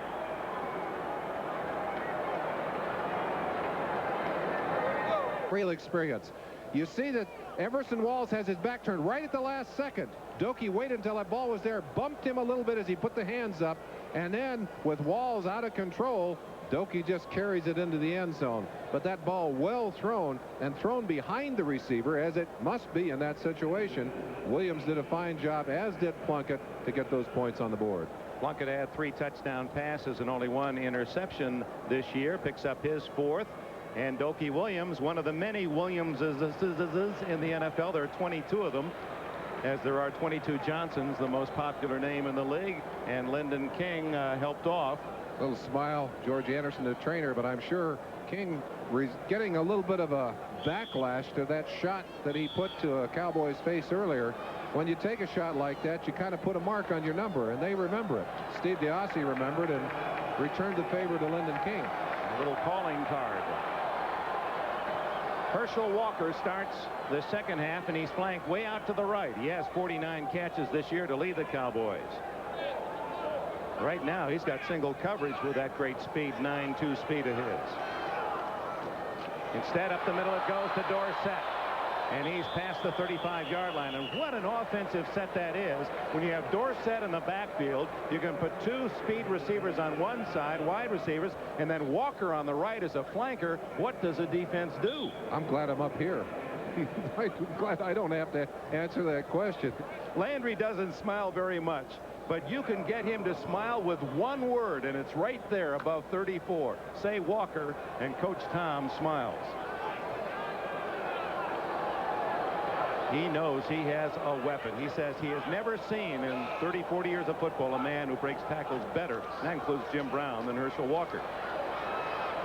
Dorsett appears to have the first down out at the 38, 39-yard line. Rod Martin led the defensive charge. Just to follow up to that comment, and talking with Coach Hackett about Herschel Walker, he said, you know, we knew he could run. We knew he could break tackles. We knew he could catch the ball. No one told us that he was such a gifted student. No one, he said, I've never seen anyone aside from a quarterback spend as much time and grasp as much of an offense as Herschel Walker has. And he's had to learn like 4 or 5 different positions. They move him from receiver to flanker to the equivalent of an H-back to tight end at sometimes and into the backfield. And he's learned all of those and kept his composure and doesn't blow many assignments in the process. He's a wonderful story, I think. Well, it goes on to Walker weighs 223 pounds, and they measured his body fat at 1.42. That means that he's got about 3 pounds of fat in that 223. I couldn't see it. I don't know where it is. Oh, marathon runners have more fat than that. So he is solid as a rock.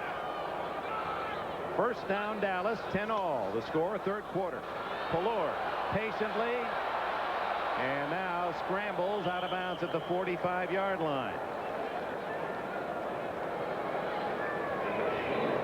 Made 5 yards out of the scramble. We mentioned that Jim Cooper is in there for Phil Pozderick. He's working on Howie Long. And look at that little latch on the throat as he takes it over backwards. That isn't holding? Well, it's not if they don't catch you. Well, that was in the open. Well, I know I'm away from the field too long, Dick. I can laugh when they're holding those defensive linemen. That's right. The first 5 years we were together, you wouldn't speak. No, I couldn't handle that. Well, let's see what Howie Long does to counter that kind of approach. 2nd and 4. Sherrard in motion. The pass is to Hill. Great catch. There's a flag down, but that'll be interference anyway. They're calling Lester Hayes. He knew he was beaten. Lester reached out at the last minute and grabbed a receiver, but tremendous concentration on the part of Tony Hill. It didn't matter as he sucked that football in anyway. Defensive pass interference, number 37, first down. A veteran defensive back knows he's beaten. Watch the hand right there. Reaches out, just grabs him, stripped the arm back, and Tony Hill's still able to keep his concentration. That's rather remarkable. Wow, he actually dropped the football, though.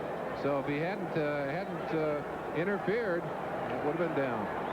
He's now the #1 receiver in yards all time. He passed to Drew Pearson a couple of games ago, did Tony Hill, and now he's moving in on Pearson's all-time catch mark of 489. Dorsett to the 25 of the Raiders. Van McElroy and Stacy Turan, who are the two safety men and are the two leading tacklers for the Raiders this year, teamed up on the stop. Does that surprise you that the two safety men should lead their team in tackling? Well, both of these teams ask a great deal of their safeties in relation to the tackling. There you see the numbers for McElroy and Turan. But that is not a great stat. You would expect your linebackers to be your big tacklers in this kind of defense. And when the safeties are making the tackles, that means people are getting into that area to be tackled. Good stat for the safeties, bad stat for the defense. 2nd and 4, Dorsett. Little hesitation move and then dropped by Robinson. Gain of 3 short of the first down as we check other late action in the NFL. Now in the 4th quarter, the 2 Benerska field goals holding up for San Diego. The Giants apparently, to the dismay of Washington and Dallas fans, leading 17-0, and San Francisco leads 23-10, and Dorsett has not been able to get back on his feet. Tony Dorsett on the ground, Dick, and they're quickly out to check on him. Don Cochran, the head trainer for the Cowboys, watching him. He may just have had his bell rung or his wind knocked out, but he did come to a sudden stop. Looked like he's a bit groggy. Let's take a look at the end of that play. A little draw play, hesitation play. He's hit hard, sandwiched hard. Sean Jones right there. Reggie McKenzie, 54, and I think a shoulder to the head there. In closer, you'll see number 54, and you see the pop right there to the head, and Dorsett is up. I think just had his bell rung a little bit on that play. A little woozy, but able to get off the field under his own power. Yeah, every time something like that happens, I reflect back on my youth listening to Bill Stern, and you say, and so Mr. and Mrs. Dorsett back in Aliquippa, Pennsylvania, do not be concerned, your young man is leaving the field under his own power. And so it is with Dorsett. Well, his parents aren't the only one concerned when you see Tony Dorsett on the ground, let me tell you. Herschel Walker, what a replacement, in for Dorsett. On 3rd and 1. Walker bowling his way inside the 20 for a first down. McElroy has another tackle. I asked Dan McElroy, I said, when you've got a shot at Herschel Walker, you try and tackle him high or you try and tackle him low. He said you can't win either way. He said you just grab on and try and keep a hold of him until you get some help. Walker, who was a brilliant sprinter at Georgia, in fact in the 60 yards or 60 meters, just almost unbeatable because of his explosive start, and at 220 plus pounds. Here he's in that little flanker position, now moving back to the halfback position. Pelluer has a man open. Newsom. They isolated Newsom on linebacker Reggie McKenzie. Boy, they just continue to make you do things you don't want to do defensively. You don't want to get that isolation, particularly on an inside linebacker. They were able to get it by moving their people around. And there comes Tony Dorsett back onto the field. They say a slight twist to his knee as well as a shot to the head on that last one, but I think when you're hot, you're hot. He wants to get back in there. We were talking with him yesterday. He said it's behind my knee. Both knees have been dinged, and he said it's just behind one of the knees. It just locks on me now and then. He says I don't know how to deal with it. I've never been hurt before. His durability, certainly one of the amazing parts of his career. 10-10 tie, 9 minutes left, 3rd quarter. A game that has featured 9 turnovers. Dorsett ridden out of bounds at the 12 by James James Davis. 7 more yards for Dorsett as he approaches the 100-yard mark. In fact, he has it. 102 yards for Dorsett. The Cowboys at home have never lost when Dorsett has rushed for 100 yards. They're 27-0 at home when he's gained the century. 42-3 overall, but never losing at home when Dorsett hits 100. It's always a bit of a backdoor statistic to me. When you have control of the game, you can run your backs more and more.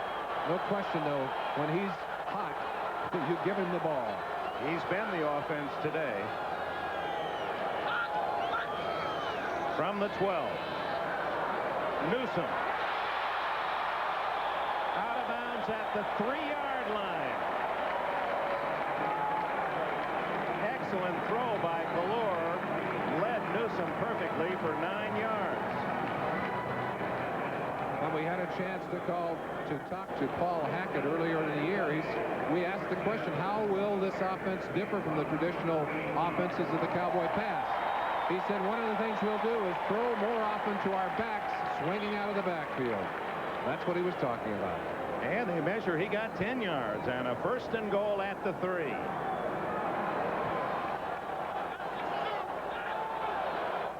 Newsom and Dorsett.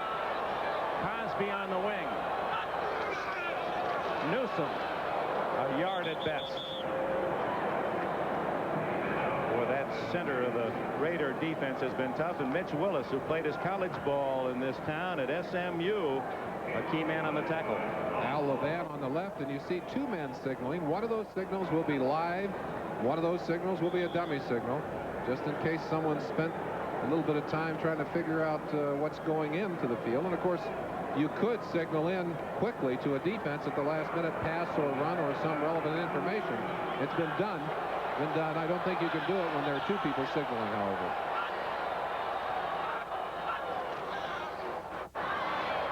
Galore. Lester Hayes on the coverage. Cosby was the intended target. Hayes playing his man. One man-for-man a la basketball, denying his man the ball. And, of course, Hayes was a fine high school player at 5'11", was a center, and can dunk the ball any way you'd like it.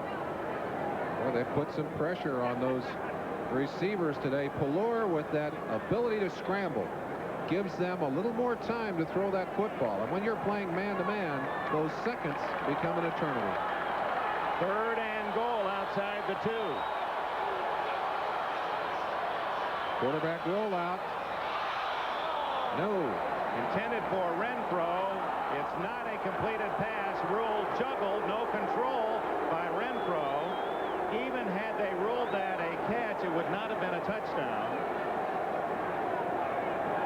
Pallor over to argue, as is Renfro, saying, yeah, it's a completion. Here's a chance to take a look.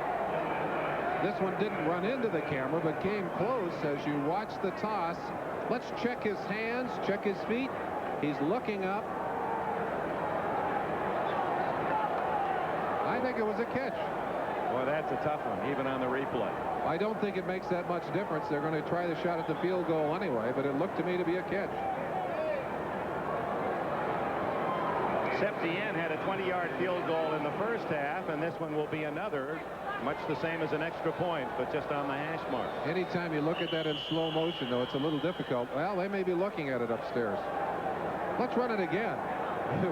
we may as well. It's going to stop here for a second. Let's take a peek at it. Had they gotten the play away, it would have been stopped here. Well, it'll create an interesting call for Landry if they rule it a catch, because it'll be 4th and goal at the 1. Here's another angle of that last play. Alan, we're going to have a hard time seeing from that one, but I really believe that he had control of that football. He's not bobbling it at all, and you saw the last part of the play from the top. I think he had control of it. Evidence was not irrefutable. Well, I'm not going to argue. No, that's why we're all frustrated by this thing called instant replay. Septien to break the tie from 20. And Dallas leads 13-10. but 20-yard field goals are not good statistics. That means you got down inside the 5 and didn't get 6 points. One more look at what the instant replays official said was not irrefutable evidence. You can figure that one out for yourself at home. Oh, come on and say it. I tell you, that Herschel Walker inspired me. Did you hear me doing my exercises last night? I did my sit-ups and push-ups. I came a little short. Walker last night before the game did 500 sit-ups, 100 push-ups. He said normally every night before he goes to bed, 500 of each. How many did you do? 22. Never lifted a weight, he said. Trailing 13-10, Fulton Walker returns the kickoff to the 26 for the Raiders. You were much like Walker. You never lifted weights either. Well, this becomes heavy now and then, but we do want to give you the scores every 10 minutes. Boy, San Diego, they must be sweating a bit up there at Mile High. Giants trying to stay with Washington in the East, and San Francisco could move within a half of the Rams with a win led by Montana, the other late games.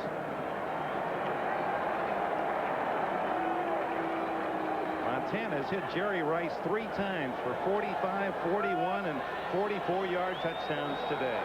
Ooh. Well, let's see what Jim Plunkett can do. They got a touchdown the last time he got his hands on the ball. Swings it out to McCallum.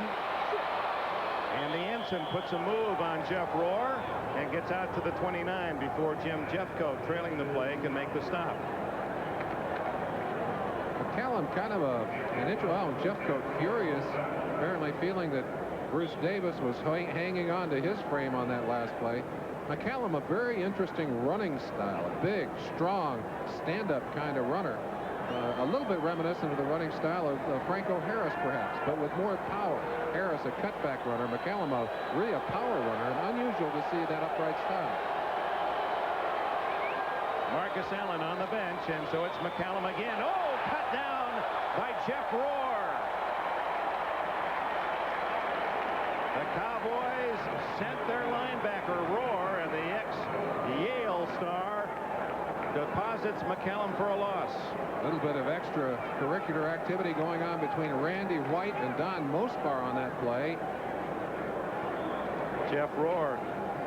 There's James Davis. He had been back in the locker room in the first half, and they take him back again. 2 yards loss on the play.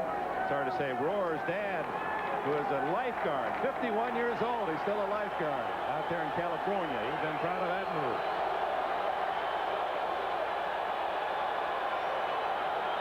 Third. Plunkett, flag down. Incomplete. He didn't get both feet in. Jesse Hester. We may have a hold. We're going to see a holding call. I think it'll be turned down. They'll want the kick. Cowboys will say no and put their kick return team on the field. Plunkett's a heady veteran, though. Waited as long as he could. Stretched that one to the sideline. 79, declined, 4th down. Sometimes the complaining will force an official to look. You saw Jeffcoat a moment ago saying he's holding me, he's holding me. They called against Bruce Davis, 79. 79, the man that they ticketed, and of course Jeffcoat rushing from that outside position has been very effective today, and not easy to keep him out of there. Gordon Banks back at the Dallas 32 as Guy kicks. Ooh, big high kick. 25-yard line Banks. Returns to the 28-yard line. Gordon said right after the Thanksgiving Day game against Seattle, we'll be doing that. He's going to run off, get married that Sunday. Dallas ball leading 13-10 with 6 minutes left in the third quarter. And Pallure play action. And slides in with a first down at the 40. And Pallure has been a force running the football. He started today with 114 yards rushing, third best for the Cowboys behind Walker and Dorsett, and he has 57 more plus a 25-yard touchdown called back. When you're already looking at your starting quarterback on the sideline with a broken wrist, I'm not sure you want to see your next quarterback go down. And there's Paul McDonald with the clipboard, just brought in, talking to Danny White with a cast on his hand. I asked McDonald about the system. He said it's the most complex I've ever seen. So he's got his homework cut out for him. Very bright guy. He is. Pallor hit down by 54, Reggie McKenzie. He'll get the sack. Piquel actually got the first hand on him, but McKenzie finished it off as Piquel came from his nose tackle position to force that play. You see that strap of tape on the nose. His helmet has come down a couple of times as he has butted into that line and split the bridge of his nose, and he wears that tape for protection. Ball back to the 36-yard line. Second down, clock running with 5:10 left in this third period. The Cowboys 13, the Raiders 10. So important for both teams with just 7 left after this afternoon.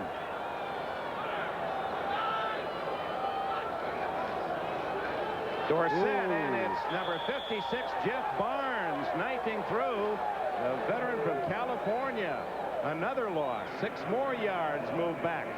Barnes usually plays in the passing situations. He's platooned in there with Jerry Robinson. But watch how quickly he gets across, dives right across the block by Newsom and into the legs of Tony Dorsett, who couldn't believe that he was coming all the way outside. Excellent play by Jeff Barnes. That might put Dorsett back under 100. Third down. Almost 25 to go. Is it just me, or does Dorsett not quite look as quick as he was in the first half, Dick? Yeah, he went out with that knee and maybe still bothering him. He's in the pass pattern. Pallor doesn't see him. Howie Long's got Pallor. Not in the grasp. Tony Hill. Ooh, a punishing tackle by Stacy Turan. Actually, no gain, maybe a yard loss on the play. If I were Tony Hill, I'd tell Pallor, I'd say, next time you got a pass like that, please throw it to somebody else. Ooh. Turan had about a 40-yard running start on that tackle. Tony Hill's still shaking his head. He's been popped a few times, and he'll take his punishment. He won't complain about it, but that's not the kind you like to catch, I'll tell you. Mike Saxon will deliver from around the 20. Fulton Walker back at the Raider 30. Oh, end over end, returnable. It is returnable. But good coverage by the Cowboys as Walker is stopped at the 33-yard line, a 42-yard punt. Jeff Rohr led the charge. All the scores for you. The Jets now a team record 9 straight wins for New York. New England rallied. They were down at Indianapolis most of the game. The Bears recover from their Monday night loss. New Orleans, well, the Rams, after leaving Chicago, went right to New Orleans. What'd you say? Bourbon Street got another victim. You know the feeling. Oh boy, I'll tell you, the teams really have trouble playing down there because they simply can't keep their discipline. And Buffalo hands Marv Levy, their new head coach, a victory at home. Late score, San Diego, another field goal, leading now by 6. No change. Giants by 17 and San Francisco by 20. Vance Mueller, the rookie from Occidental, number 42, is the man out on the wing for the Raiders.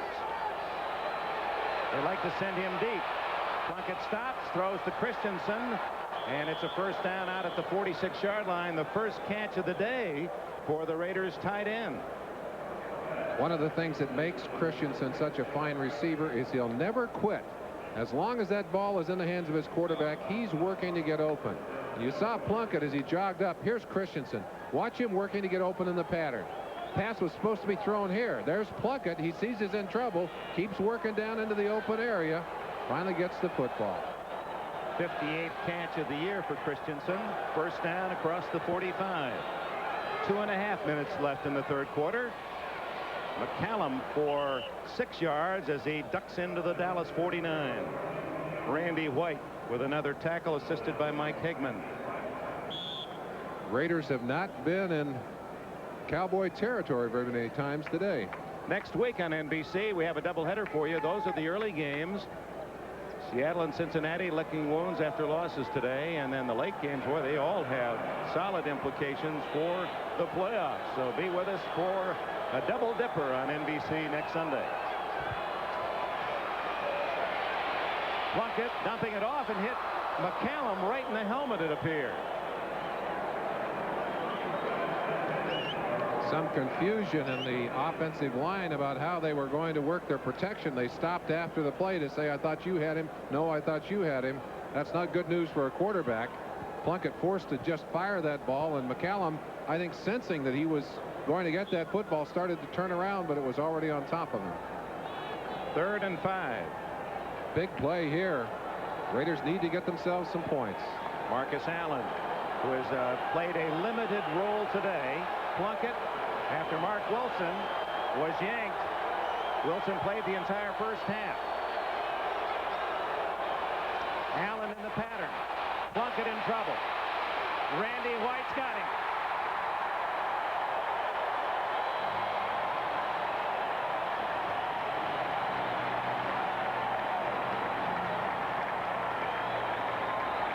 The loss on the play matches the number on Plunkett's uniform as Randy White puts him down 16 yards behind the line of scrimmage, and that's a case where mobility can make a big difference, and Plunkett just no match for Randy White. Still a very quick lineman in spite of the 33 years of age on those legs of his. That is a concern, though. Tom Landry's got Ed Jones 35, Dutton's 35, White's 33. Guy, another boomer. He has kicked well today. Banks back at his 15. He's got running room, 30, and tripped up at the 33. The man who may have saved a long return was Andy Parker, number 81. 50 yards on the punt by Guy, 18 by Banks on the return. Well, looking ahead, and I guess we're at that time of the year where you can look toward the end of the season, kind of gauge what the opponents stacked up that might deny you. For the Raiders, they go home to Cleveland next week. San Diego, Philadelphia, Seattle, Kansas City, Indianapolis. Some would say that's not a bad schedule, that they could win all those games. Well, probably would be favored right now in all except at Seattle. I think they would. They've had trouble at Seattle. We'll check the Dallas has a much tougher road. First down, Cowboys. They lead 13-10. A minute 19 remaining in the third quarter. Pelor to Hill. Inbounds. It's a good catch at the 45, 47-yard line.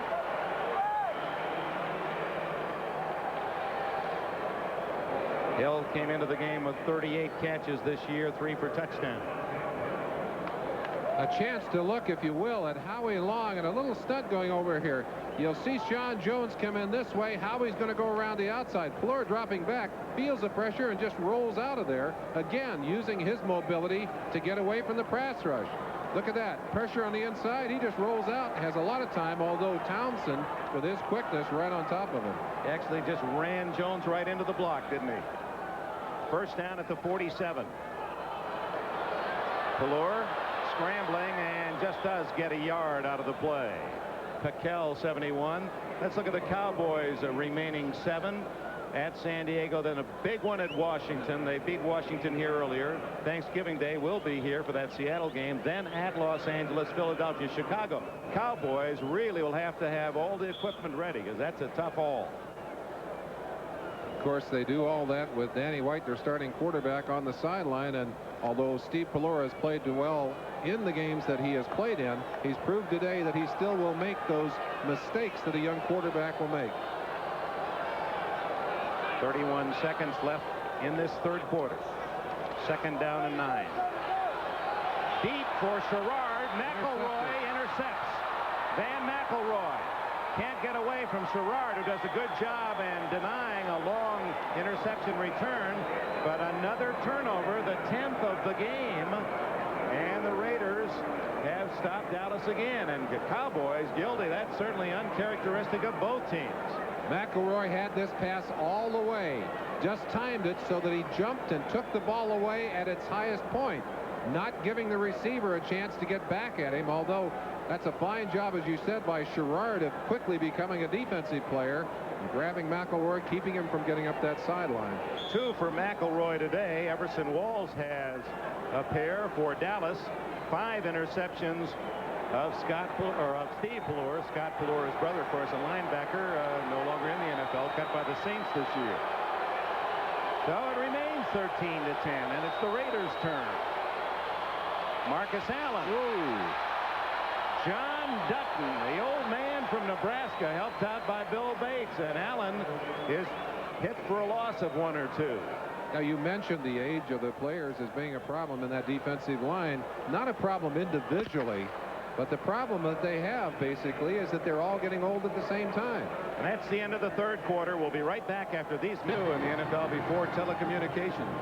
Well, I tell you, Pelluer talking to Paul Hackett upstairs, and I'm sure Hackett talking to him, what did you see? Why did you react that way? Why did you throw in that particular fashion? It's a quarterback-activated offense. The quarterback runs the show, makes the choices, much more so in an offense of this kind than in a running-oriented offense, and Hackett wants him to make the good choices. 2nd down 11 for the Raiders as we open the 4th quarter. Offside, so Plunkett will go through with the play, and he hits his man, Doki Williams. And Williams, who has a touchdown, spins out to the 40-yard line. It appeared that Too Tall had moved into the neutral zone.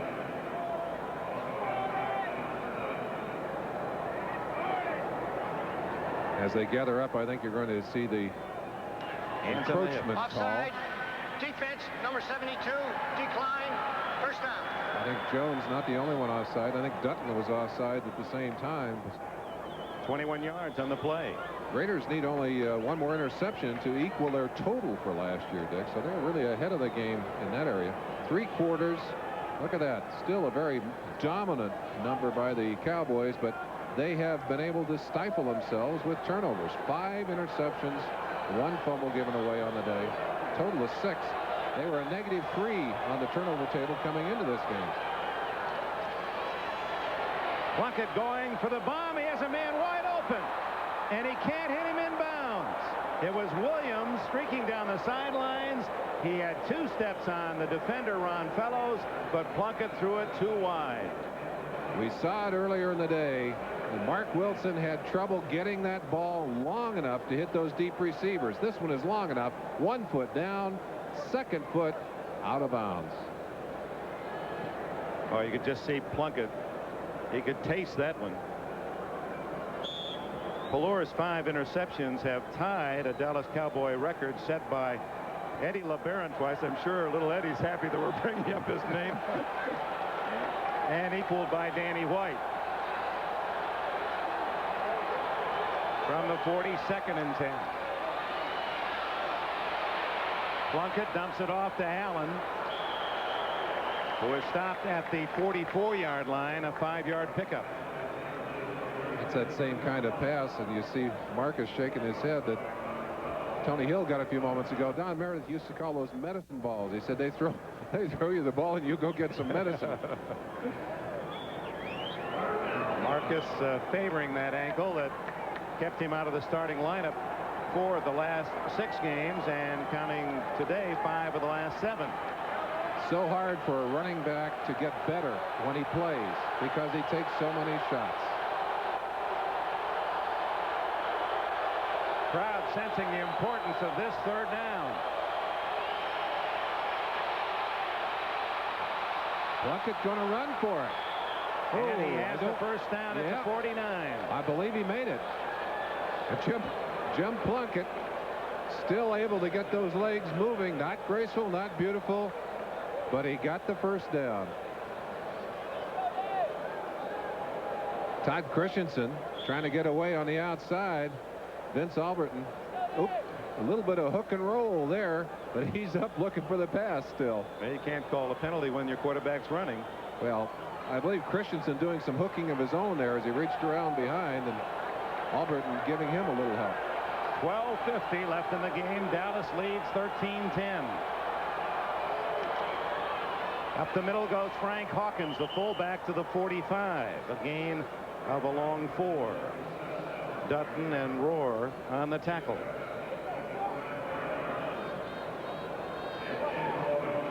This Cowboy defense #1 against the pass in yardage allowed this year in the NFL, and yet came into the game with only 7 interceptions. They have 3 more today, 2 by Everson Walls. And we'll see if Plunkett tests that defense here on 2nd and 5. Plunkett's always had that downfield magic, Dick. Marcus Allen going deep. But Plunkett goes down. John Dutton. That's his 5th sack this year. 1 more than all of last season.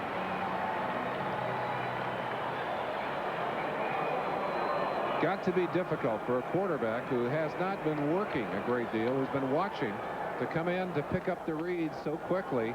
Plunkett, not sure of what he saw there, opted to pull that pass down. I think had he been playing, he probably would have had enough confidence to whip it out of there. Marcus looked to be coming open just as he was sacked.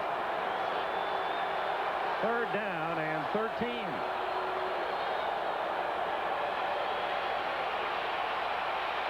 Plunkett. Caught by Christensen, a 1st down at the 35. There were 3 Cowboys there with a chance for the interception, but Todd Christensen, the ex-Cowboy, was able to get the bounce. Earlier in the game, a pass just like that off the hands of Christensen, intercepted by the Cowboys. Bill Bates volleyballs it into the air. And Todd Christensen said, "That's my ball." That's how you get 60 catches or more a year, and he's been more up around 80 a season. Let's watch Plunkett. Let's watch the look on his face as he senses that that ball is a potential interception. And finally,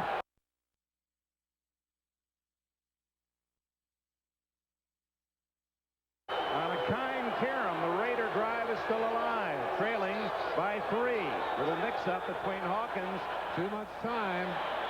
McCallum, I believe, as you saw Hawkins motion back to him, you got to get up here, you got to be on the outside. They may have anticipated a blitz, but in the process of moving, took too much time.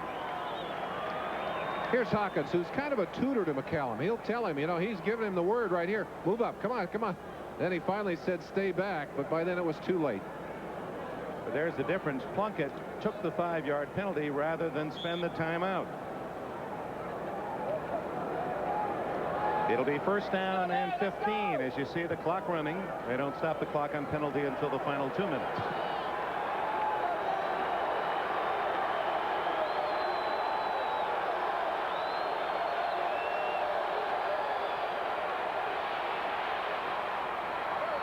Ooh, that ball was tantalizingly in front of Everson Walls. Dokie Williams didn't have much of a chance. Walls, who had been without an interception all year, close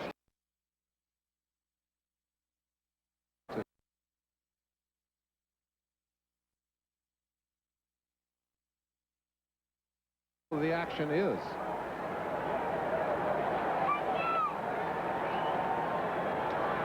.24 left. 2nd and 15.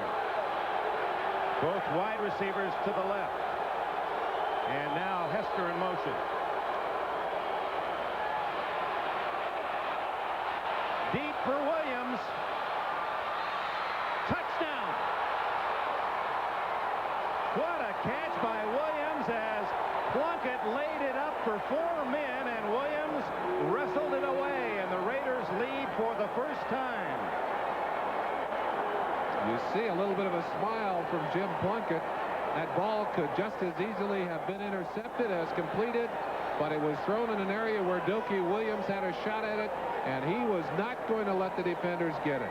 He simply went up and took it away from them. And there's the difference between the Plunkett throw and the 2 by Wilson in the 1st half. They were far enough that Williams still was going with a momentum, whereas the passes in the 1st half were short, and the receiver had to stop, and they were incomplete or intercepted. Chris Barr tries to make it 17-13.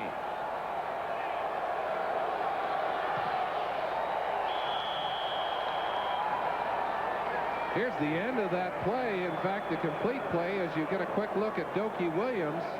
Now look at that ball as Dokie just springs into the air. Tremendous leap as he went up and took it away from the defense. Vance Mueller there as well.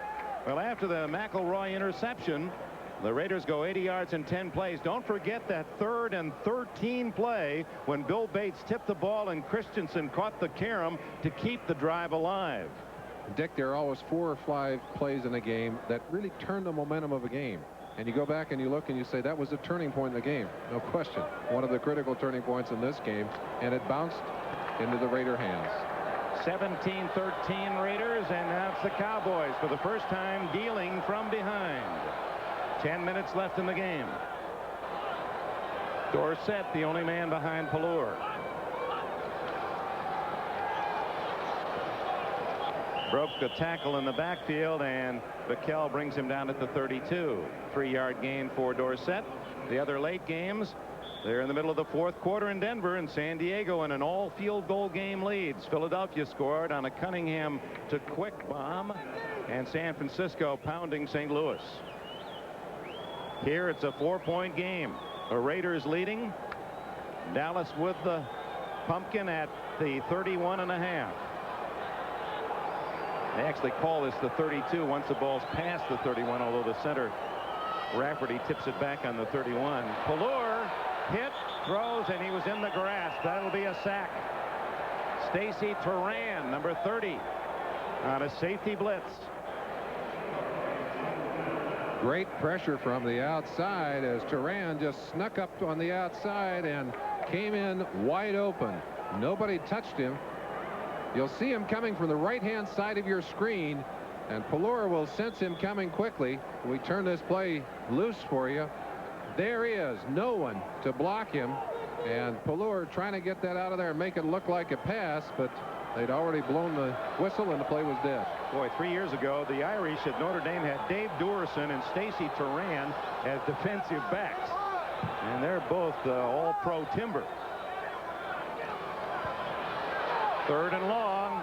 Dorsett can't hang on out at the 26. Tony might have been guilty of trying to catch that one with one eye and looking upfield with the other. Greg Townsend in there gets some pressure on Pelluer. I'm sure Dorsett was thinking first down all the way on that play. Had a long ways to go. In comes Mike Saxon with 8:56 left. Saxon against the wind last week had 1 punt that went 6 yards. We saw an 8-yarder by Ray Guy in a game against in the wind against Miami. Fulton Walker awaits. Beautiful kick. Very nice kick. Flag down on that initial block, and Walker is too, and the Raiders will be penalized back from about the 27-yard line, half the distance, as James Davis. Tough luck call. Stephon Adams, 44, thought he had position. Man turned his back on him, and he hit him in the back. Illegal block in the back, number 44 on the return. Stephon shaking his head, and boy, that's tough. He thought he had position on the man. Man turned his back at the last minute, legitimately so, and he hit him in the back. That's what we were talking about before. Sometimes you think you make a good block, the man just twists on you. Timeout, 8:44 left. He's been nursing a hamstring. He's been in the training room more than on the fishing pond. 3rd and 5, and the crowd is in it. There's your home field advantage. You can hear it.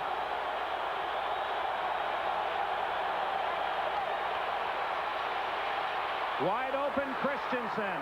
First down at the 33, and a flag is down. A late flag. Possibly an illegal bump, possibly an offensive interference. Let's see what happened on that play as Pat Haggerty begins to sort it out. Sometimes it's against the tight end when it comes in from that official that late. That's against the Raiders. They're signaling it back. We have offensive foul, 46, and a defensive foul, 56. We're going to play the play. Both ticketed. Todd Christensen, they are saying, was doing some offensive interfering, and they're saying that Eugene Lockhart was doing some defensive interfering. There's the battle going on there between those two. Christensen finally getting away. He just had to extricate himself. Val Britton was all over him. Well, I think both of them guilty of illegal contact on that play. No play. The 2 penalties negate, and it's 3rd and 5 again. And back to the critical long yardage situation for Plunkett, and Pelluer thinks that he's going to get another shot at it. He may well be right, unless the Raiders can convert on this 3rd and 6. Under 5 minutes left. 17-13 the score. Whoops. Movement on both sides of the line. Henry Lawrence moved back on the right tackle. And I think Don Smerrick was well within the neutral zone, though, when the other movement took place. And I believe that one will go against the defense. It might be negating again. No, Plunkett is indicating that's for us. Encroachment, defense. Don Smerrick, number 60. Smerrick, I believe, may have made contact. And, of course, if he does, it's an automatic penalty against the defense. Right there, and still within the neutral zone, even though Henry Lawrence moved, it was obviously because of the encroachment by the defensive player. This is going to be very close for a 1st down when they mark off the 5. I think it's probably going to be a little short if they're accurate with the marking of the yard marker. But it will probably be a measurement anyway. No, not going to measure it. It'll be 3rd and less than a yard. Plunkett gets the call from the sideline. Tom Flores calling the plays for the Raiders. We'll get some input from his staff. Marcus Allen behind Frank Hawkins, and now Hawkins goes to the outside and leaves Allen alone. Steve Strahan in motion, leading Allen. He doesn't make it. He's going to be awfully close, and if he does come up short, do you kick the ball away or do you go for it on 4th down? Tom Flores will have that weighty problem on his shoulders because it's 4th down, and actually Allen lost a half a yard. And in comes the punting team. What a big play.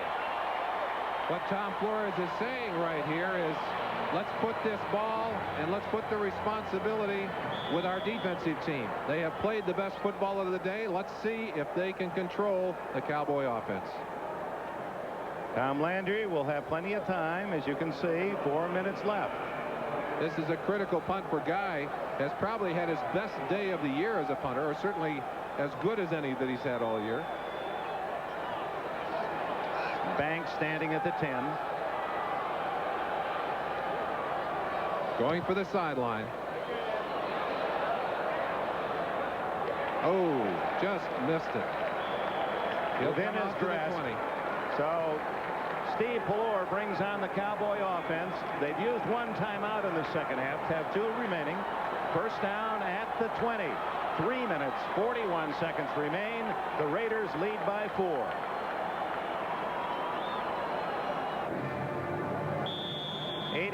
Away. Dallas with the 1st down. 3:41 left, trailing by 4. The Raiders will use 3 linemen, 3 linebackers, 5 defensive backs, a prevent defense. No 1st downs for Dallas in this 4th quarter. Now they're going to go with 4 down linemen. Whoa, Pelluer just does get back to the line of scrimmage and almost lost the football. Howie Long had his mitts on it. And that'll be a sack as he doesn't quite get back to the 20. That'll be the 4th sack for the Raiders. Some stunning going on that last play as you watch Howie Long coming hard to the inside. That's Townsend, I believe, going to the outside on that play. Watch it as Long gets inside, gets knocked down by the tight end, but sweeps everything away. And Turan on the blitz again has Pelluer, but he gets away only to be sacked getting upfield. 2nd and long. Patel got the sack. It was Turan again, and twice he had his hands on the ball. 2nd and 11. Shotgun Pelluer. Last week he had to forsake the shotgun because of the noise at Giant Stadium. He goes deep for Hill. Hill was using his right hand to ward off Haynes and had to go after the pass one-handed and couldn't pull the trick. Cowboys, who have been working the short zones all day, go for the long bomb here. Man-to-man coverage. Mike Haynes tight on the man, looking right into his eyes. turning here. You saw the little push, and the official not able to see that, got him in position, but he couldn't control the football. Valor hoping all the way. The pass was there. Not quite.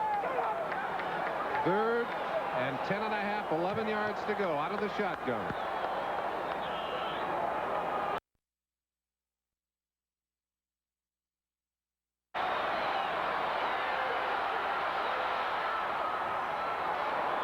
Valor did a great job of just avoiding the sack. Sean Jones, 99, was all about him. So 2:54 left. The Cowboys didn't use much time and wound up losing a yard in 3 plays.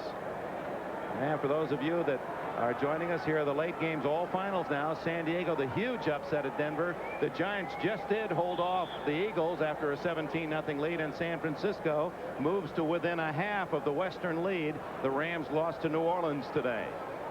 Landry's decision was similar to the one made by Flores. He wants his defense on the field as he elects to kick it away on 4th down. Yeah, you don't want to give them a chance to have an easy score from that 20. So Saxon gets a short kick. Fair catch. Walker at his own 43-yard line. 38-yard punt, no return. Now it's up to the Cowboy defense to deny the Raiders. They have 2 timeouts plus the 2-minute warning. Jim Plunkett getting last-minute instructions from Tom Flores. Plunkett, by the way, when he was the starting quarterback, that's going back a couple of years, called his own plays. When Mark Wilson came into the lineup, Mark was uncomfortable calling his own plays. They changed the system, began to call the plays for the quarterbacks, and then when Plunkett came back into the lineup, they kept calling the plays for the quarterbacks. Marcus Allen stopped at the 45-yard line, and time is called. The Cowboys will use one of their timeouts here rather than allowing the Raiders to almost chew up all the time to the 2-minute warning. Just a review for those of you who might be joining us late as you see Hall of Famer Ernie Stautner of the Cowboys. Rafael Septien has kicked 2 20-yard field goals. That meant the Cowboys were right on the doorstep inside the 5, had to settle for 3.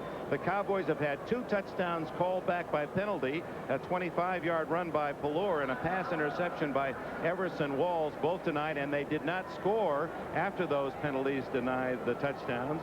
The Raiders were trailing 10-3 at the half. Mark Wilson had another disastrous half.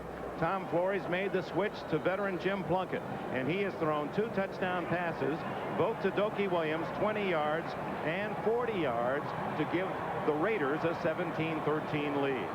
And there are those, I'm sure, who will say that if Flores had made that choice last week and put Plunkett into the game, they might have been able to rescue that game against the Broncos. And with the Broncos losing today, oh, how different things could have been.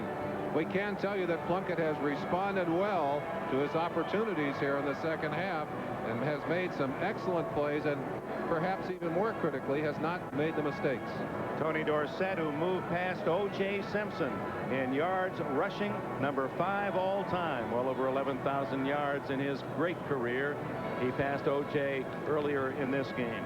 As you saw Plunkett walk back, the story reminds me of the quality and character of the man Plunkett. In college at Stanford, where many young men at that age on the weekends would enjoy the social life, he'd go home and walk his blind mother around the neighborhood and talk to her about what was happening in the neighborhood and relating to her. And his mother, Carmen, she's watching in her own way today as her son tries to pull off the comeback. Marcus Allen. And his most important run of the day. He stays inbounds and picks up the first down as well. 10 yards for Allen, and the clock now at 2:28. And the Raiders can let it run all the way to the 2-minute warning unless Dallas wants to spend its final timeout. Marcus will go to the sideline to talk to Tom Flores. Some of the Raiders thought there was a little extra hit on Marcus as he went to the ground. In fact, Rod Martin, defensive linebacker, headed onto the field. You know, there's frustration on the Cowboys sideline. Understandably so. And now the timeout. After some 15 seconds or more, had ticked away. Yeah, Dallas's last timeout. Doki Williams, who caught only 4 passes as a senior at UCLA. 8 passes, 4 were for touchdowns. And it is this total talent. It's his leaping ability. First, isolated on walls, times it, leaps, and has the 20-yard score. And then that was against 1 man. This is against 4. Tremendous. Look how high off the ground Doki went to get that football, and then catching it with arms, grabbing at his and grabbing at that ball. Certainly the 2 biggest catches of the year for Doki, or 2 of the biggest. We haven't followed him all the way through this season, but he has certainly matured as a receiver. He went from being one of the youngest on this Raider team to being one of the oldest, now in his 5th year, and he is the veteran receiver on this squad. That's a good point you made. You know, the Raiders, you just think of them as being kind of the veteran, grizzled, sage players, but this is a very young team. The 4 wide receivers for the Raiders average only 24.3 years. The 6 defensive linemen are only 24.3 average, and the 5 running backs average 24.6. So it's a Raider team, very young. All right, the AFC West. The Raiders are 5-4, looking not to go 5-5. Kansas City moves within 1 of Denver. Denver still with the best record and best in the division. Seattle suddenly down to 5-5. McCallum to the 40. And the clock will now run to the 2-minute timeout. Let's look at the Cowboys situation. Should they lose, they would drop 2 full games behind the Giants and Washington, both winners today. Dallas has an excellent in-division record of 5-1 and have 2 left at Washington, home against Philadelphia.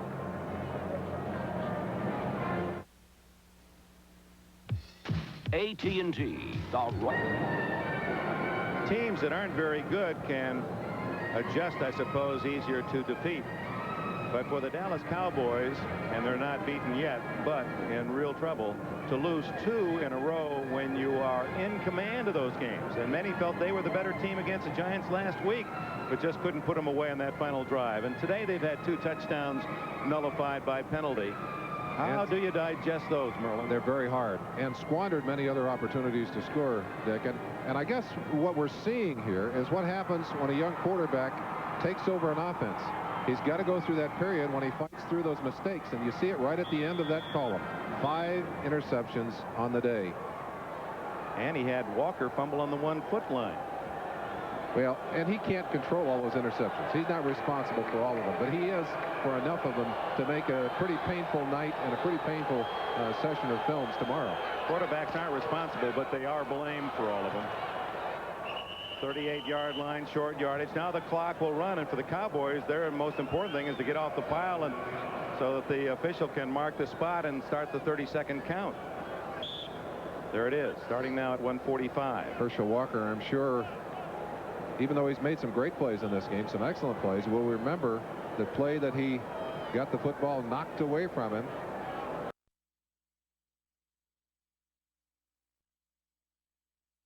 There are very mixed emotions with Mark Wilson, benched at halftime.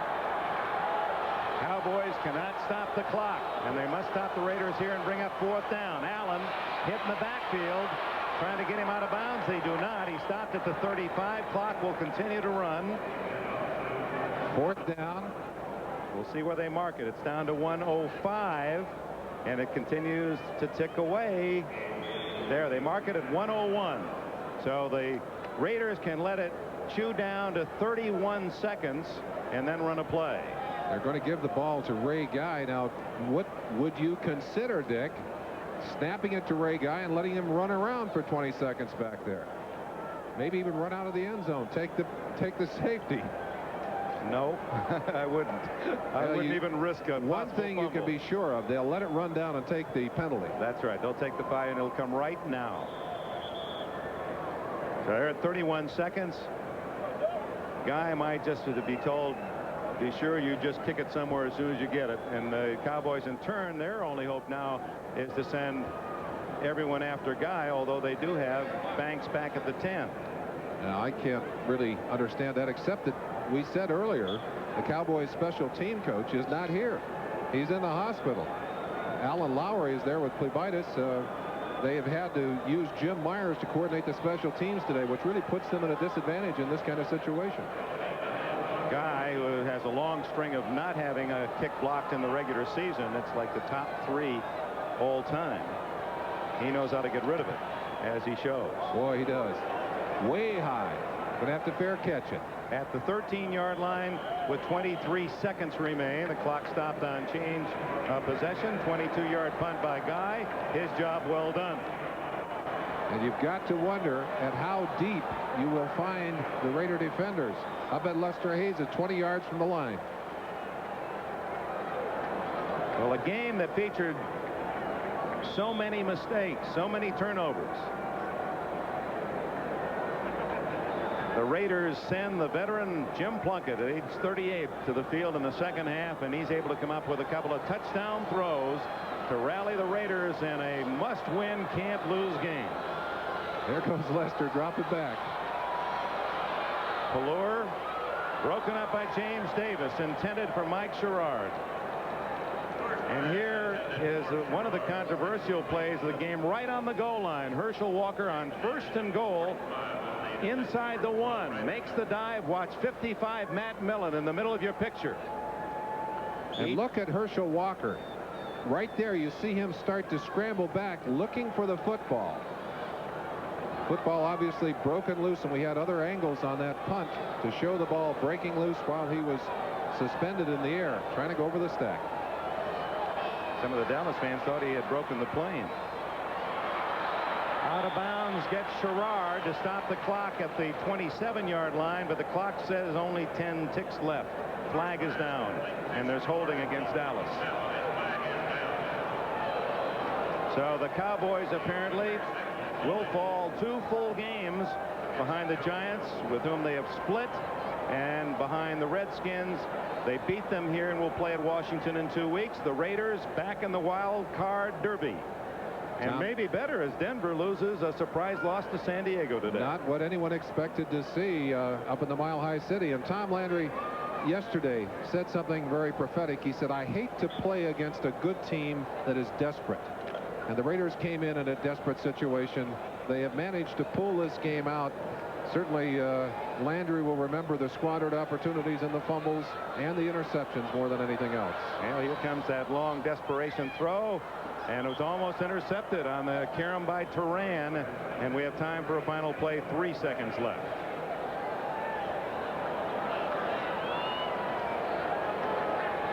We'll have all the scores for you after we return from this game, as well as today's most valuable player, Budweiser's MVP. Thanks to Doug Adams, Jarrett Bell, Jerry Cohen, Mitch Lewis, Tim Haydinger in the booth today, and Ted Nathanson, Larry Cirillo down the truck, and all our team from Irving, Texas. Well, a lot of plays that were difficult to follow, and the camera crew, they had to be alert the way the ball bounced around, interceptions and fumbles. And now the final play of the game. Pelluer. Incomplete. And the Los Angeles Raiders have won a crucial game, 17-13, led by the veteran Jim Plunkett. Tom Landry waves goodbye to Flores. Hopefully for Cowboy fans, isn't waving goodbye to the NFC East.